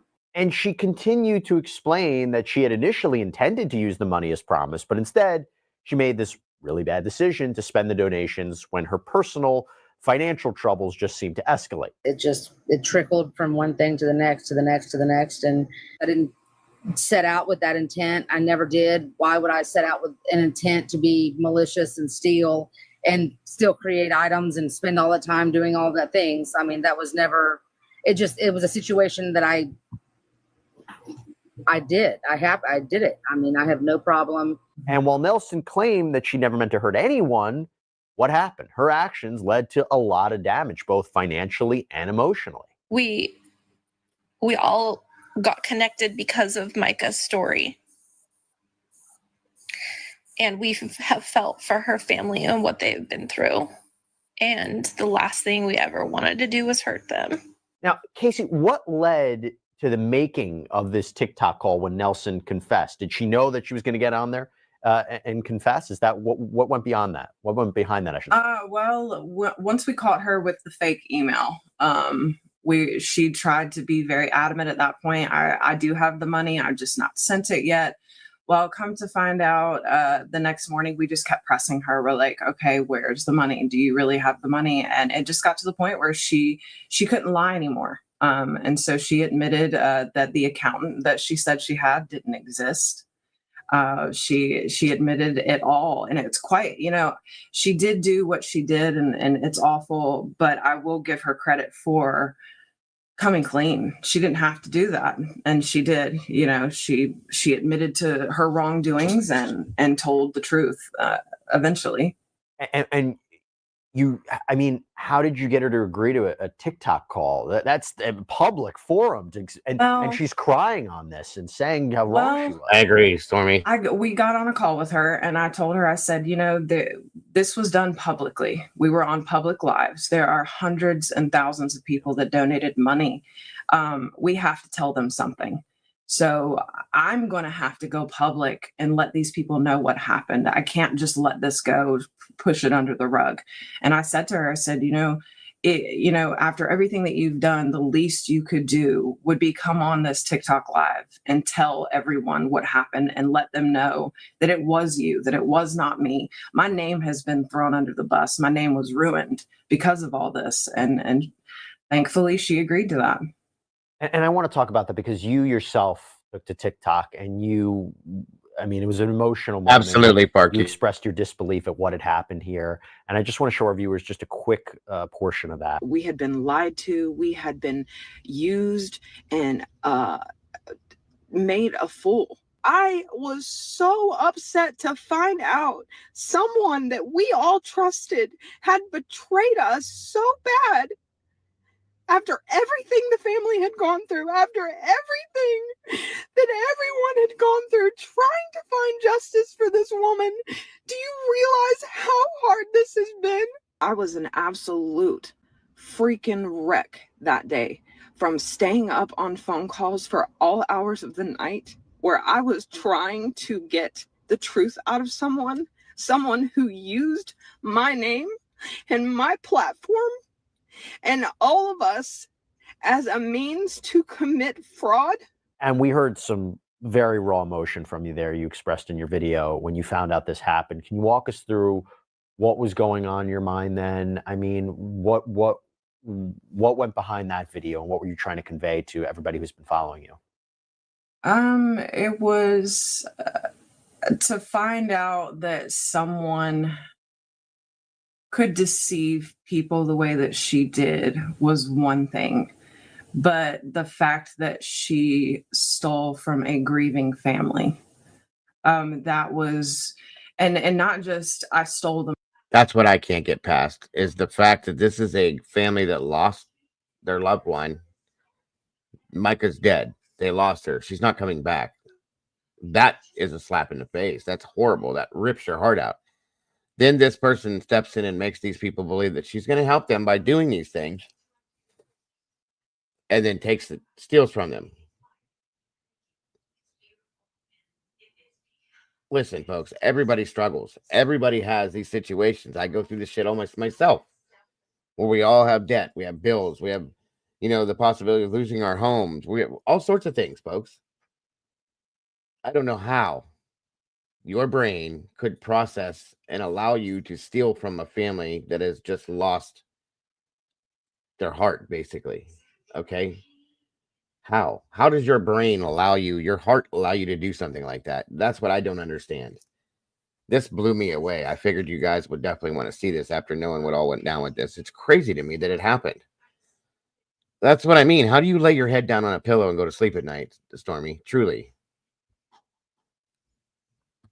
I just don't. I can't process stuff like this or people like this, guys. I just can't. Just saying. The money, but to take the money and to do with it what she admitted that she did do with it, it was disgusting. It was very, very sickening. A lot of us on the call, we had to take a break. We were sick to our stomach. We were very, very emotional. It was. And then to have to go to the family and say, hey, we've spent months and months fighting for you, but this person took all of that. It was very emotional. Are there any efforts to get the money back? She made every excuse in the book. She said she was selling her house. She claimed that she had a Pell Grant that she was going to donate. She even went so far as to have a friend of hers be an advocate that was supposedly supposed to pay the money back, and within a week or two that advocate disappeared. So I mean, I would hope that she will pay the family back, but it's not looking very likely. Now, based on the reporting, it seems that Nelson is not facing any criminal charges. I don't believe police have ruled out opening up an investigation. Do you know anything more about that? I do know that me and my group, and we did tell everyone who did donate money, even $1, to report it to the FBI. I know that we did contact her county as well, and they sent us directly back to the FBI. So I can't say for certain that any charges are going to be brought on her, but she needs to be accountable. She needs to be held accountable for what she did. And in terms of Micah's family, I read that as of October 6th, they only received $180. Do you know if they're receiving any more money? Is there another, fundraising effort that's being set up to help them in any which way? I do not know, but I do want to clarify the $180. There was a woman who came onto our lives, and she wanted to make earrings that were like the earrings that Michael wore in the pawn store and the Ring camera footage. They're little bird Thank you, earrings. Doodle. She made the earrings and she donated them to me. She then asked me to sell them for $20 a piece to the viewers and to donate all of that money to the family. And that's the $180 that the family got. And that's the only money I ever had access to. And that was not a part of the fundraiser that Sue had set up. Well, Casey, look, I'm happy you came on because I don't want anybody to believe that you had anything to do with this whatsoever. I'm really happy you set the record straight on this. And look, you know, this is a really, really unfortunate situation that happens at times. It shouldn't, but it happens. And in a time when really the family is in such need, and they're already dealing with such a traumatic and heartbreaking situation, I'm sorry this happened. We will see where it progresses. But I'm really happy that you had the time to come on and talk a little bit more about this. Thank you. And Case, I'll ask you one more question. Some would say the most important question in this. How many cats do you have? Because my goodness, I see them all throughout in the background. I was counting them. Do you have 4? Five cats. My goodness. Yes. Fantastic. They wanted to come on. They want to be stars on the show. I'd love to be in here. Yeah, little tension grabbers are over there. But no, yes. it was great seeing them. But listen, Casey Mincy, thank you. I was wondering that myself. I was wondering if I was going crazy or not because I saw 3 or 4 different cats. That was hilarious that he asked her. I love it. Okay.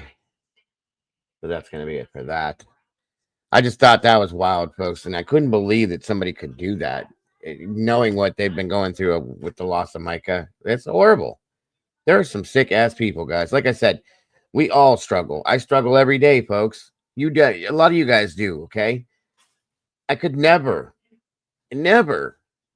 take from somebody that's already going through something like this. I just don't. I don't get it.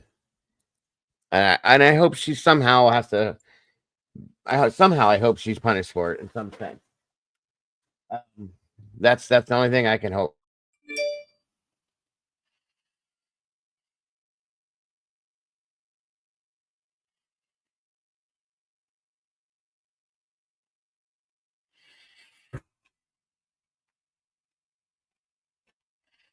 Crazy stuff, folks. Crazy stuff. Oh my God. Oh, new one. Once again, I wanted to show you guys this morning. She'll reap what she sowed. What's that, buddy? She'll reap what she sowed. Oh, I know. 100%. Karma's going to grab that one by the horns and just drive it home. I promise you that. This next one. Oh, wait a minute. Looks like Doodle donated a membership. That's awesome. And it went to nobody because it didn't show up yet. What the hell's going on here? Wait a minute. How did that work? Or is it way up here somewhere? Doodle, where the hell is it? There's one. Walt gifted one. That went to Karen Binkley. That's weird. Why didn't it show up, Doodle?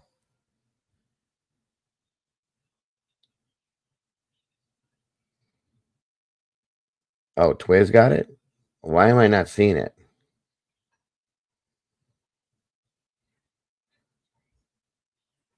There it is. Okay. Thank you so much, Doodle. God bless you. That's so very much appreciated. Congratulations, Twiz. If we ever see you in here again, thank you for becoming a member and being part of the sauce, brother. Hope to see you soon, by the way. I hope you're doing well.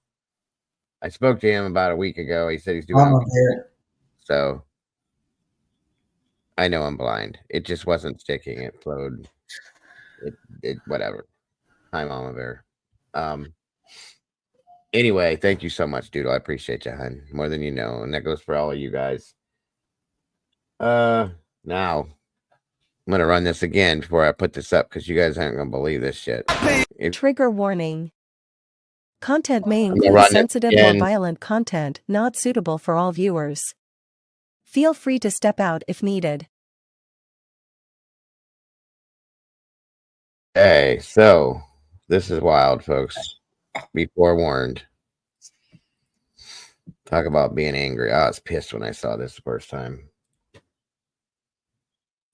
Here we go. Children at a Texas daycare were allegedly subjected to repeated abuse by a woman who was supposed to be taking care of them.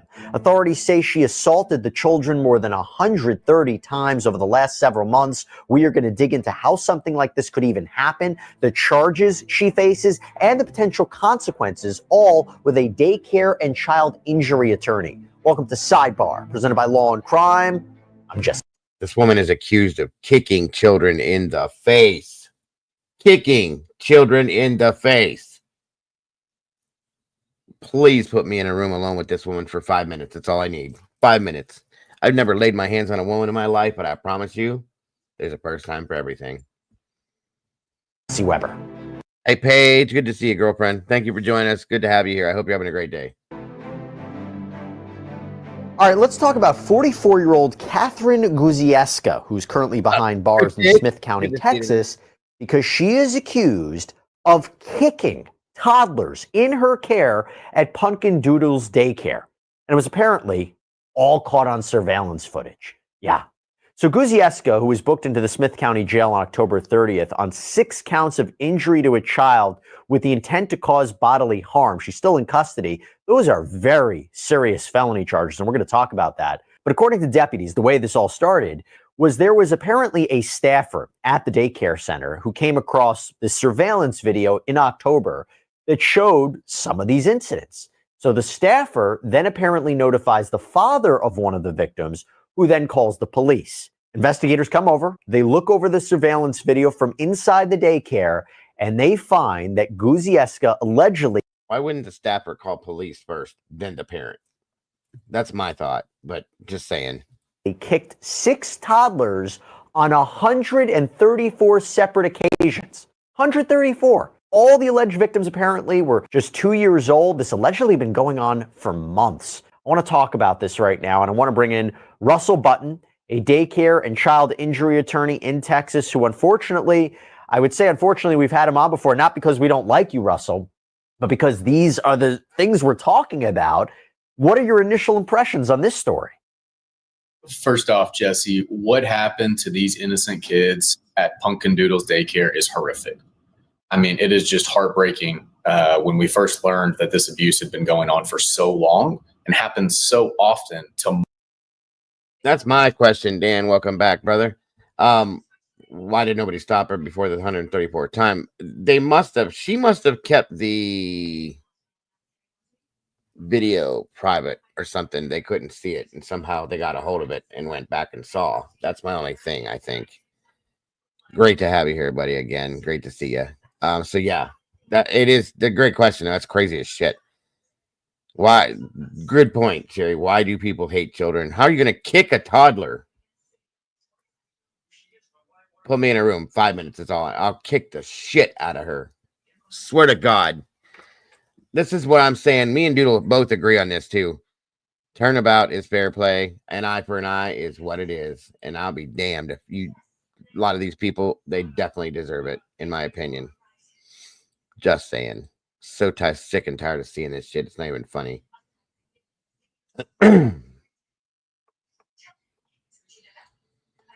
Mom must be busy today. No worries. Multiple children. Thankfully, the individual caregiver is in jail and will never be allowed to work with kids in Texas again. But this entire situation is a reminder to parents across the nation. Not enough for me. Child abuse and neglect is happening. And it is happening at daycares that we trust our children to care for. And I will tell you that apparently this video evidence is showing these incidents happened since July. And several of the videos show a child watching TV when Guzieska allegedly just kicks them in the back. Several videos reportedly show Guzieska walking around during nap time for the kids and then aggressively moving various toddlers around, even pulling some of them from their beds, dragging them by their arms to a changing table. This is all according to court documents. And in videos that apparently show a changing table, Guzieska reportedly put the children on the table quite aggressively, pushing their heads, forcing them to stare at the wall instead of in the direction of a TV. And she's even accused of standing on the toddler's hands as a form of punishment. There's even apparently one video of her allegedly standing on a child's hand for several seconds as they're trying to pull their hand away. Now, deputies who looked at the video said that the children, they weren't being disruptive. They weren't doing anything that would even require discipline, let alone discipline like this. Now, the sheriff's office said in the affidavit that it, quote, was apparent that Guzieska's actions were random, intentional, unprovoked, violent in nature, and done for the sole intent of inflicting pain. Russell, that is... This is one of those people that she's narcissistic and loves, just enjoys the fact that she's got control over these children and inflicts the pain. That these people are sick. If you don't like kids, why the fuck did you get a job working with them? Tell me that right now. These people are, oh my God.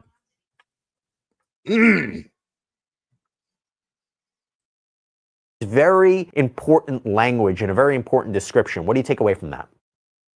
You know, when I hear that and when we see these types of things happening, the most alarming thing is, how did this go on for so long? What sort of culture was in place that the other caregivers either allowed this to happen and didn't say anything? The director and owner allowed this to happen and didn't say anything, because the degree of what you're describing and what we've seen happened here is just so horrific and alarming for such a long period of time. There absolutely should be these criminal charges being brought, and to the fullest extent of the law. And thankfully, that is happening. Local law enforcement is actively investigating. They're still going through this footage, Jesse, like you're talking about. They've started by bringing 6 felony charges. Can we talk about those charges? So these are, my understanding, very serious charges, first-degree felonies.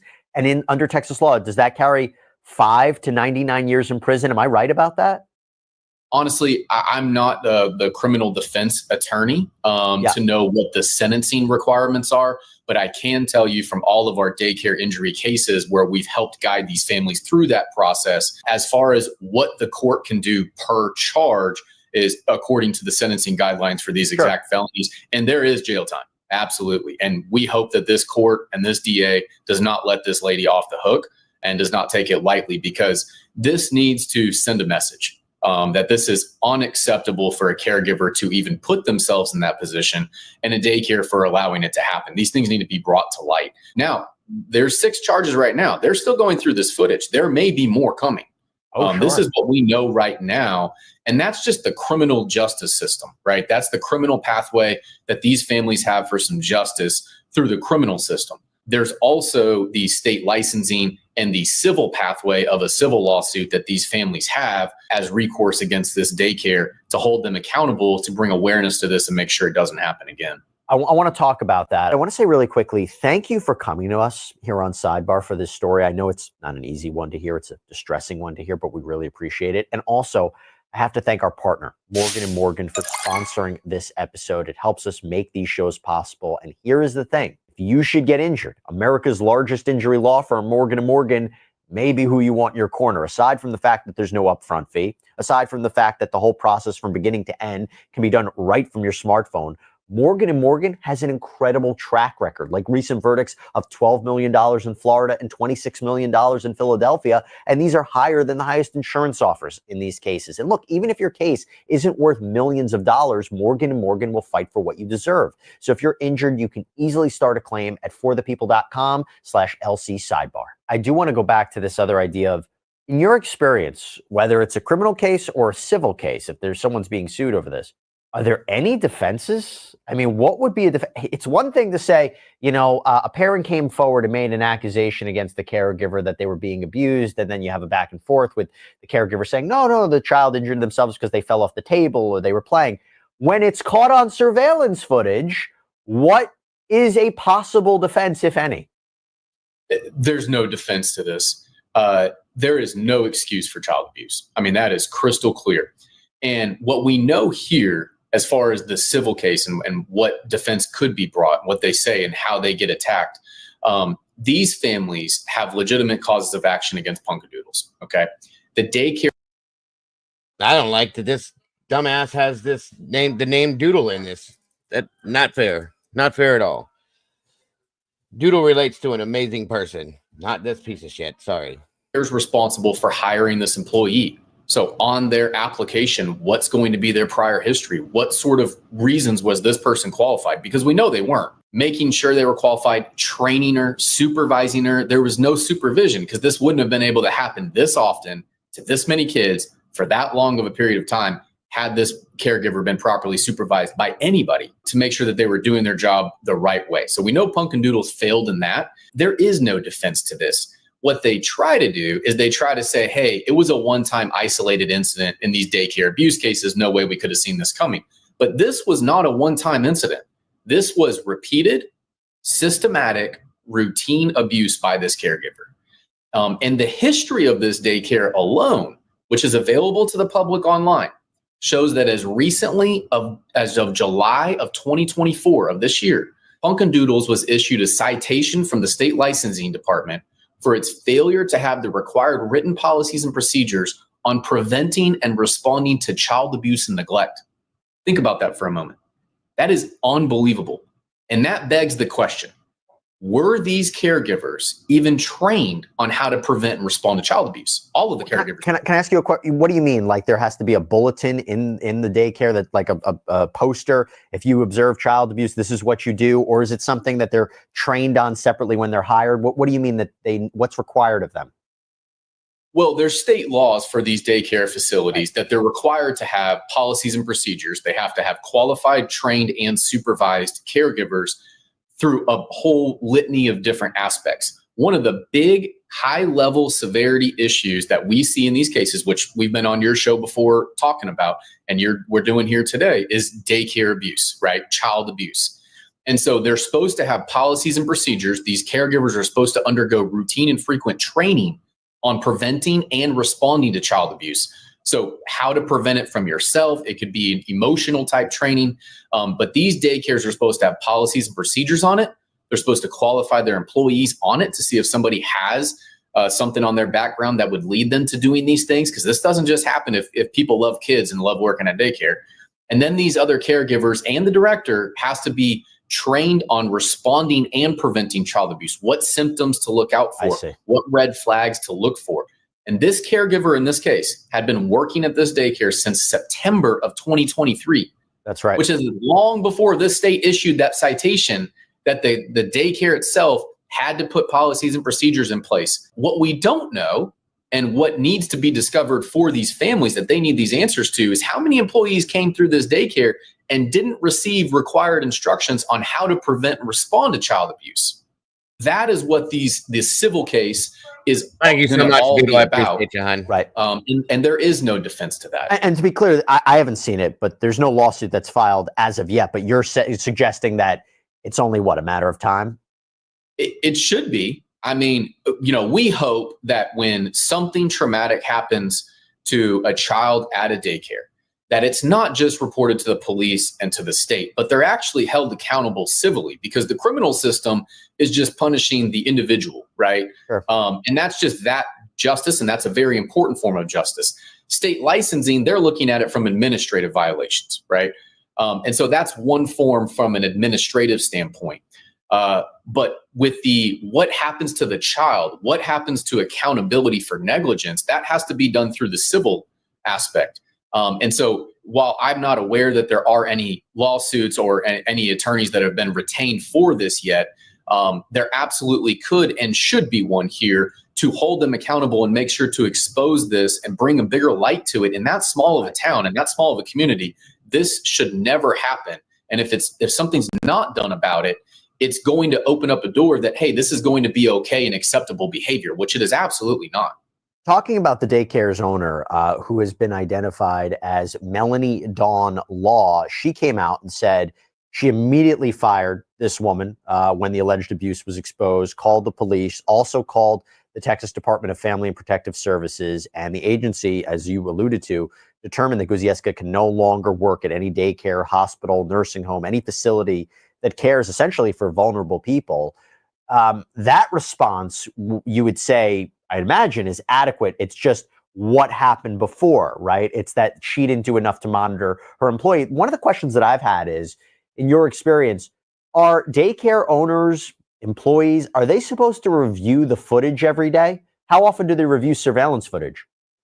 You know, that's one of the big things in our cases, right? Our big warning to parents looking for safe daycares is, hey, when you go there, make sure that that daycare doesn't just have video cameras with live feed footage, but actually has recorded footage. And here's why.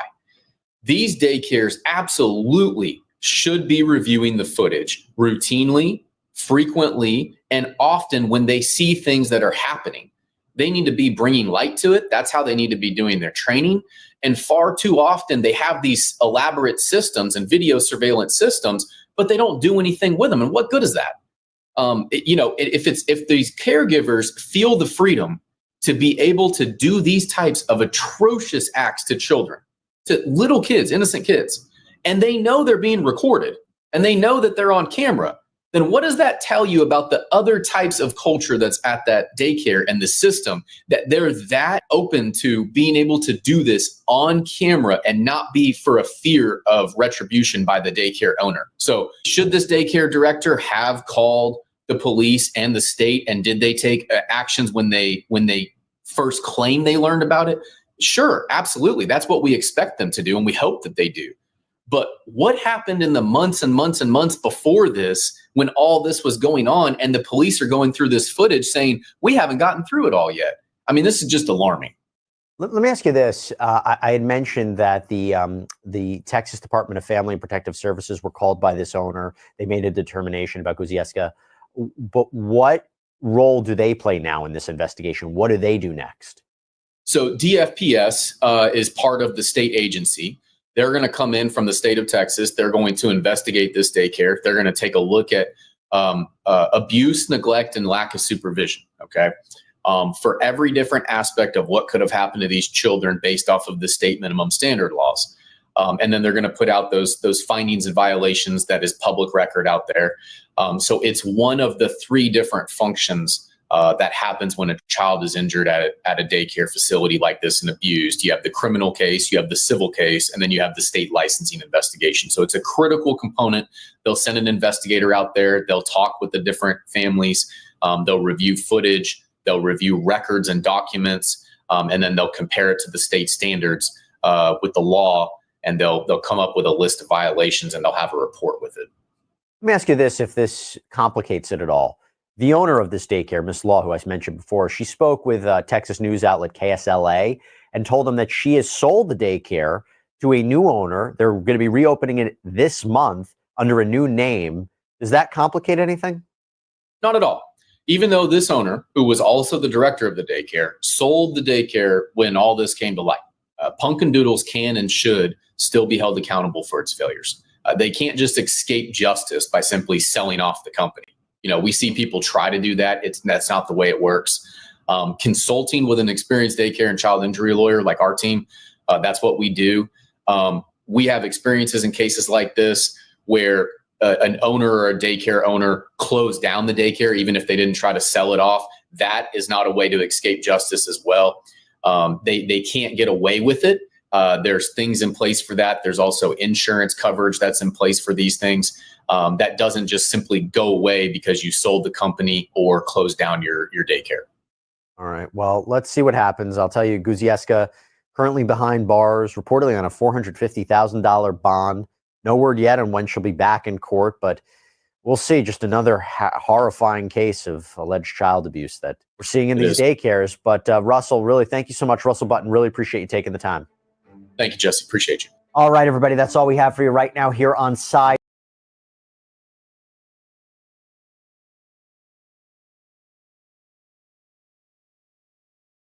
Unreal. I just don't understand people anymore, guys. That's the problem. I don't get it. People do this to children in daycares. They do this to elderly people in nursing homes. I feel like it's a sickening like power play. I've noticed that it's like because they have power over these people, they can treat them however they want to, and they seem to get off on this. Get some real sick fucking ass satisfaction out of it. And it makes me nauseous. guys. Nauseous. What do you think, Steven? You're muted, buddy. I know when he said something about somebody else bought or they sold the daycare. Well, they probably sold the daycare because number one, that daycare was in a red flag. You hire somebody off the dang street that didn't give a darn about them kids. Right. Exactly. And that's one thing. It falls back on who owns that daycare, so or who's responsible for that. So it's a red flag either way. She's going to be in trouble for what she did, but also that company is going to get the worst of it all. They might revoke their license. That's probably what they're going to do. They probably already had. But it's like a school. Like a school. If a teacher hits a child, automatically they're gone, 0. Gotcha. And that's what a daycare is. It's like that. It's a teacher, but it's not really like a teacher. It's sort of like you're babysitting a toddler to take care of them, and then that's just irresponsible. Right. And it's sad. It to me it's sickening when I look at it, but it's like just like what you're talking about, the autism. It's like you're torturing a toddler that can't even speak. They don't even understand what you're doing, other than, like I said, other than hurting them. Right. This is just sickening to me. I mean, I can't make it make sense in my head, Steve. You know what I mean? Yeah, the world is going crazy. I mean, they have, and I think everybody needs to be shocked back awake or something. I don't know how else to say this. Like like everybody needs wake up calls, and you need to be. And again, I'm with Murky on this. I don't want to promote violence, guys. I'm not about that, but damn it, like I think everybody needs to be popped in the back of their head and like, hey, wake up! What the hell's going on? You know what I mean? It's what it seems like. At least it's ridiculous. It is absolutely insane. And it's good to know that, this community is full of people that are still good. That's what gives me hope in a lot of ways, folks, because you see this shit going on, and then I get to relate with you people, and it's like, thank God that these people exist still, because there's so many of these other people out there, guys. It's just, and it's everywhere you go. In the medical industry, there's nurses and doctors that do this kind of shit. There's people that work with elderly that do this kind of shit. Somebody walks around just kicking toddlers just for the hell of it. You need your head examined. They need to give people like this, give her a lobotomy and put her out on an island with the rest of them and leave them go. Let them destroy each other. That's my opinion at that point. You should not have the ability to work with children. You should not have the ability to be in charge of anyone. Not even yourself, for Christ's sakes. I'm sorry, guys. These things get me like so warped. It's crazy.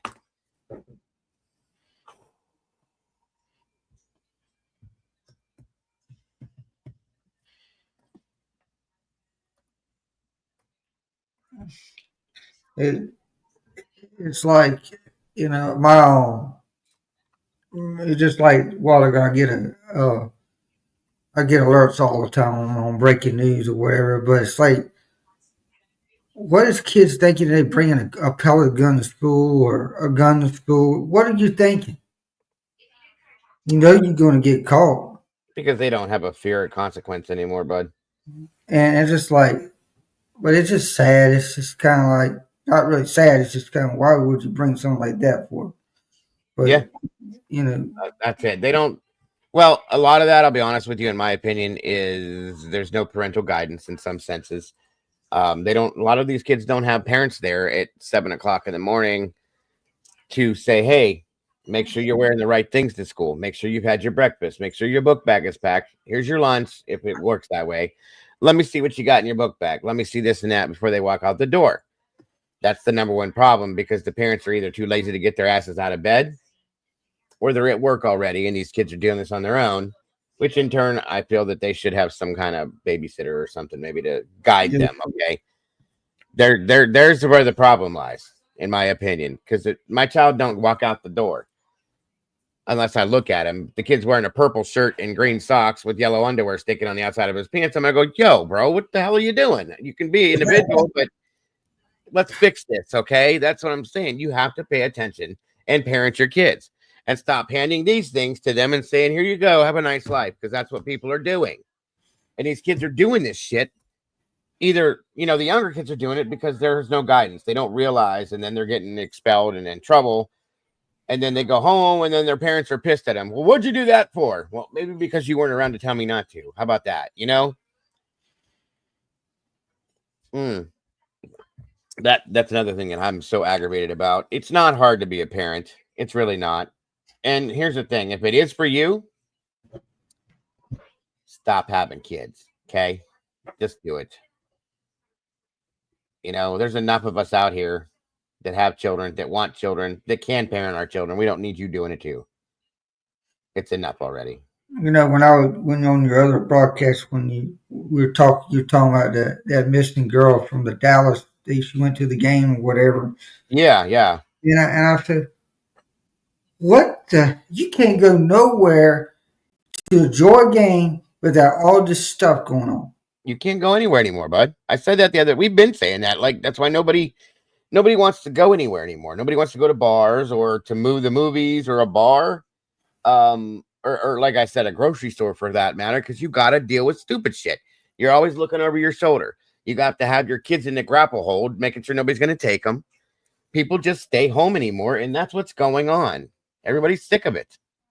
It's just like a damn shame. It's like me and my dad. We worked. I helped him clean up because my dad's a pastor, and right, Murky. And so I helped him clean up his church. And so we went to a movie yesterday, to a movie theater, AMC Theater, and we watched the Gladiator 2 movie. And Is it any good? It was good. Okay. But the first one is kind of the best. Okay, now I'm to get the whole picture of this whole movie now. But the thing is, though, it's like that. It's sort of, when I went in, I thought they had like the ticket thing and all that. You have to prepaid or order the thing and all this stuff. I said, now, boy, they're really changing the whole thing. But my dad said that's what's to come. So that's how everything's been changed to nowadays. They want a cashless society. They don't want to take money anymore. Everything's gonna have to do with one of these things. It's just bullshit. You know what I mean? It's all that way. I told my dad, I said, well, my dad said, well, I'm going to be really getting in. I'm going to probably get looking for a part-time job because I'm on disability, but sure. But I work at a flea market, and then now they're saying that I'm going to have to get a tax ID. Every flea market, a reseller, full-time reseller, whatever you are, you have a tax. It's not because you're in a business. They just want to know how much money you're making. Yep. So absolutely. I said, oh, Lord. Mm-hmm. Can't do nothing for nothing. Nope. And of course, the one thing about I sell vinyl records a lot, but people, I do Hot Wheels a lot of people in that, Yuka John, Pokemon, all that stuff. And I do a little bit of action figure as well, but some people are in the Funko Pops thing. Still, that's kind of big, but it has gone downhill a little bit. Do you sell anything online, or is it all like in that flea market only? Well, I could go online and put it up. The problem that I have on that is I could go on eBay, okay, and put my stuff on eBay, but you have people that says, oh, can I have this thing for that price? They try to chew you down on your price. Yeah, of course. And I said, oh, geez. And they always ask questions and all this stuff. That's like Facebook. I personally, if it was a simple item like a couch, a table, or something like that, I'll put it on it and let somebody pick it up, come up here and pick it up and go. But I, on collectible items, stuff like that, that's Yeah. going to be, something different. Price is what it is, right? I get it. And well, we'll have to hook up, bud, because I collect toys and definitely action figures and Matchbox cars and all that other stuff. So maybe I can but check out. I use a some lot more. of other platforms like Macar. Macar is my best one. I don't have a lot of feedback on that, but I don't have a lot of sales on either. Right. And I like Poshmark because they're getting a little bit now where Poshmark is getting a little bit of everything on it now, which I think is good because they used to just sell clothes. And Yeah. now they're doing a little bit of everything, which I think is good. They need to change it up. Yeah, sure. No, I get it. What kind of action figures do you handle, Steven? From Marvel, DC, G.I. Joe's, G.I. Joe. Older ones or newer ones? The older ones and new ones. Oh my God. We really need to talk, especially about the older ones. The little ones? Yeah, the little ones, yeah. Oh my God. We need to hook up, bro. Seriously. I'm serious. That's my thing, dude. Love those. Because the guy that I get them from, by the time I turn around, someone already bought it from the flea market. But I can, whatever you're looking for, I can always get, because I've got a lot of vendors over there that they get stuff in, I buy from, and I turn around and resell it. So Right. The problem with those that I've run into, the little they're called Era, a Real American Hero action figures. They're three and three quarter size, the little guys. I've been trying to find those for a long time, but they're so expensive now. I mean, they'll sell one of those little figures for $30 and $40, and I understand they're older and some of them are hard to find. Yes, the G.I. Joe with the Kung Fu grip cap, but anyway, and they're just ridiculous. Like they have price tags on them when they were sold in the store. Some of them for $2.50. I get it. I understand some things are hard to find, but that's why I've been struggling. I can't find them, and I really want to get back into those again. Well, I got a lot of people that I associate with, and we either trade out or whatever or something like that sometimes. Or gotcha. I try to go to some other flea markets as well, but right, it's just tough. It's a tough. We'll have to trade info, which I have your email, so and see what we can see if you can find me anything. Do you ever see them like get them by the lot where they have like 20 and 30 figures together, or are they all one at a time? Now I have, like today, me and my friend, I go with my friend, I help him out every now and then in the floor covering, lay down carpet and stuff for repairs. When we go to thrift stores, and you ain't believing this, a lot of times I could go in there and they'll have them in the bags, the G.I. Joes. Yeah. And they look like they even got touched.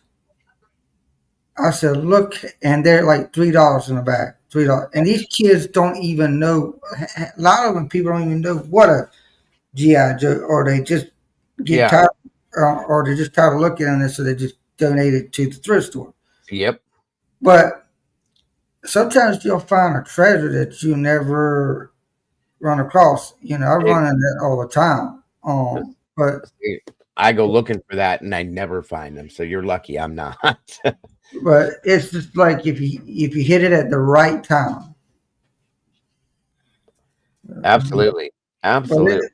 Well, like I say, it's like it's tough because at a flea market I see kids all the time. Of course, I mentor one of the teenagers. over there that he comes around and he said, "My dad don't love me," and blah blah blah. I said, "Well, you need to show him love before he gives you love." Okay. Because I'm glad to hear you do that. That's awesome. And because if you're waiting on a parent to give you love, sometimes you got to give the parent love before they get back at you. They want you to show them the love first.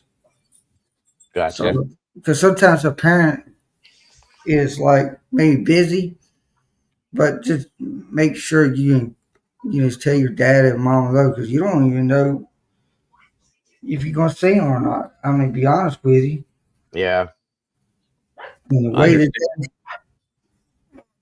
of course, I mean, like I say, I watch and I'll see people that looks like this person on the missing kids thing, but they're not. I mean, I could tell if it was a missing kid, or I mean, you have to really look. Mm-hmm.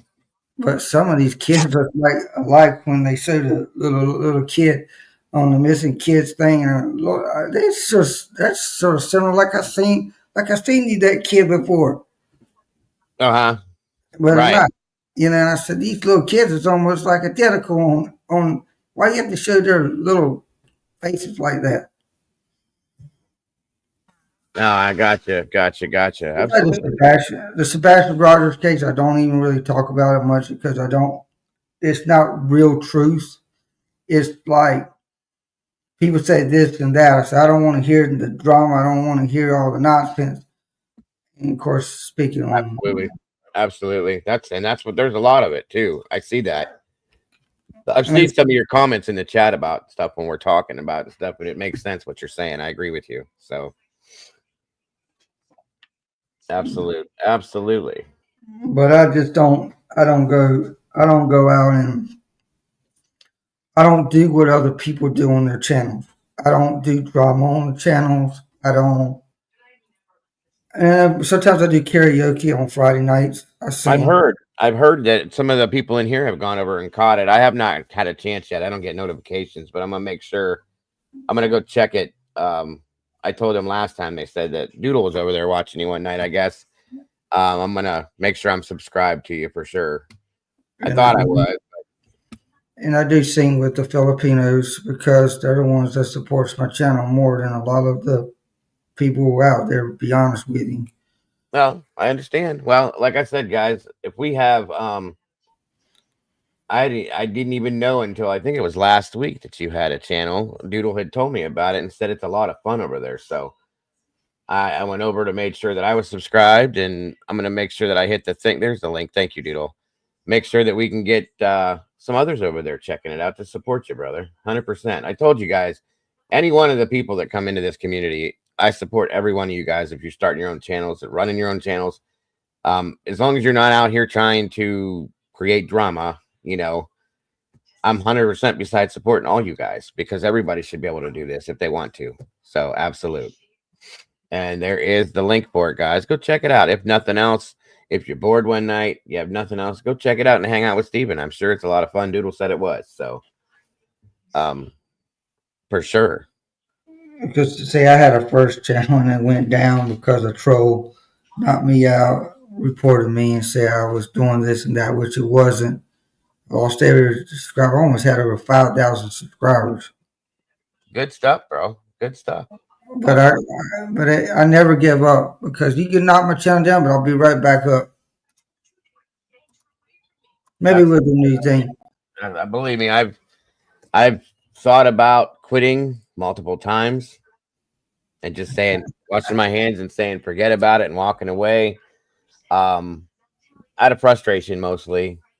And most of the blue crew in here won't allow me to do it. They grab me by the ears and shake my head and say, no, you're not doing that. Doodlebug's very good for that, Mama Bear, and a lot of the other people in here have said, no, you can't do that either.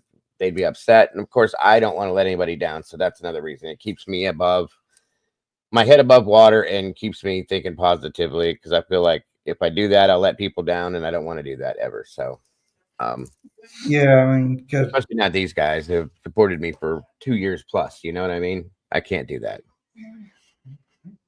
No, I did invite a lot of the people like Mayhem Miracles. I sent her over here, but I mean, I do invite a lot of people over here. But some people might not be in the true crime, which is it's all right. But they still sub to you because they said that they watch you in the back. They kind of like they don't like to be in the chat. That's fine. Some people just not a chatter. Some people just like to listen and learn. You know, yeah, maybe. Very true. Very true. And some people just want to watch the channel. So I mean, not really just be there, but just be there just to be listening. Very true, and I agree with that. I understand and respect that. I appreciate the people, all of them, the people that are in chat that speak on a regular, the people that are just up here in the corner watching, but they're not really saying anything. I respect and appreciate all of them because they all make the difference and they all make the channel happen, and that's what matters. I wouldn't be here if it wasn't for everybody. That's the thing. So that's a factual, very much factual statement. Doodle, check Discord real fast, hon, if you don't mind. And again, thank you for dropping that link, Doodle. I appreciate that very much. And guys, like I said, just go check it out. If nothing else, subscribe, say hi, like it, share it. If you haven't, it ain't gonna hurt nothing. And like I said, if nothing else, if you're not doing anything, I've heard it's a lot of fun. So hey, you're looking for entertainment, there you go. Steven's a good guy. You're always here, always supporting me. So of course I'm gonna support you, brother. Always. Thank you. I appreciate it. Of course, of course. Like I said, also I need to hook up with you about them possibly them action figures, bud. Whenever, probably way after the holidays when things change around a little bit. But yeah, that's my other passion. I haven't even done anything with that other channel. I have my toy channel, but I'm gonna do that probably after Christmas. I'm gonna start doing stuff with that when I make some time for it. So thank you, Siggy. That's appreciated very much. And thank you again, Doodle, for that, hon.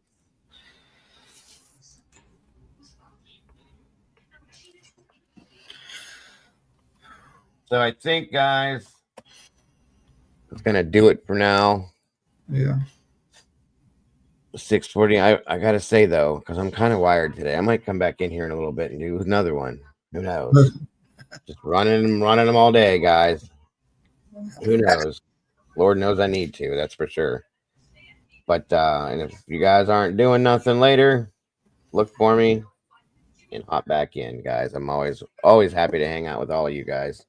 It makes my day go well. I can promise you that. The days that I don't are the bad days. So, again, thanks for joining me too, Stephen. I appreciate you, bud. You too. Very much appreciate you. There you go. I gotta get new speakers too, man. These speakers are horrible anymore. I don't think know what happened to them. Probably my music streams. Absolutely. And thank you, brother, for showing back up again. And maybe if you're not doing that, I'll see you later. Who knows? All the rest of you guys, though, thank you guys so much for joining us today, both days. Here, hold on a minute. Let me check something here real quick. Just to show you guys something.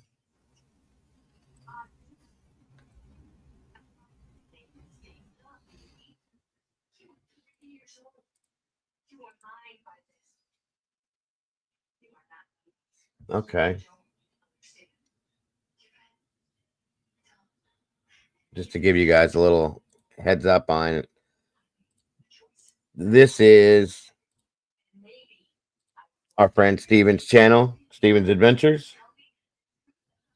And he's got plenty of stuff on here to go check out. Check it out, guys. Like I said, you can't go wrong. So I like the tree too, bro. Nice looking tree there. Check it out, subscribe, like it, and go hang out from time to time, folks. Show some support, show some love, because that's what we do in this community. Very much appreciated. So there you go. And again, thank you, Stephen, for joining me today. Everybody else, guys, don't forget to love yourselves and love each other. Please don't change a thing about yourselves. You all know you are the beautiful people and are so very important. I hope you have a great day. For those of you that I may not see later, God bless, much love, and I hope to see you tomorrow for the morning show. And the rest of you guys, hopefully I will see you here. Have a great one, folks. God bless, and I will see you soon. Bye-bye.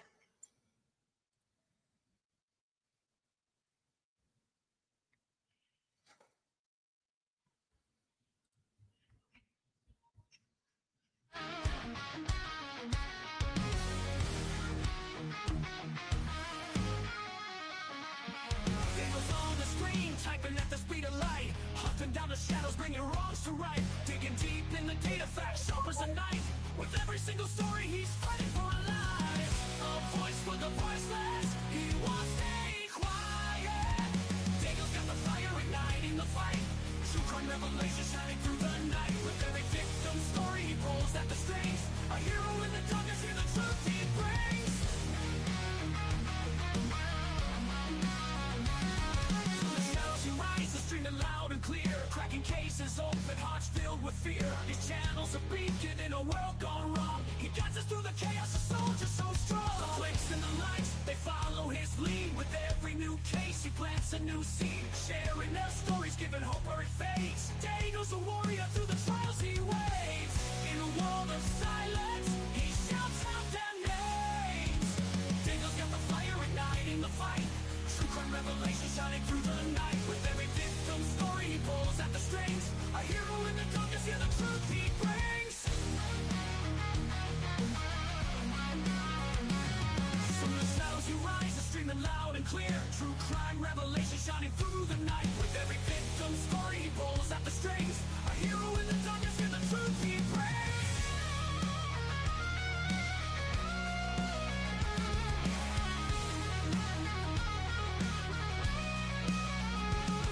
From the shadows and moments he won't let us fall. Bringing the truth out, answering the call. For every soul forgotten, he's here to stand tall. Daniel the genuine, will always give it his all. Daniel's got the fire igniting the fight. True crime revelation shining through the night. With every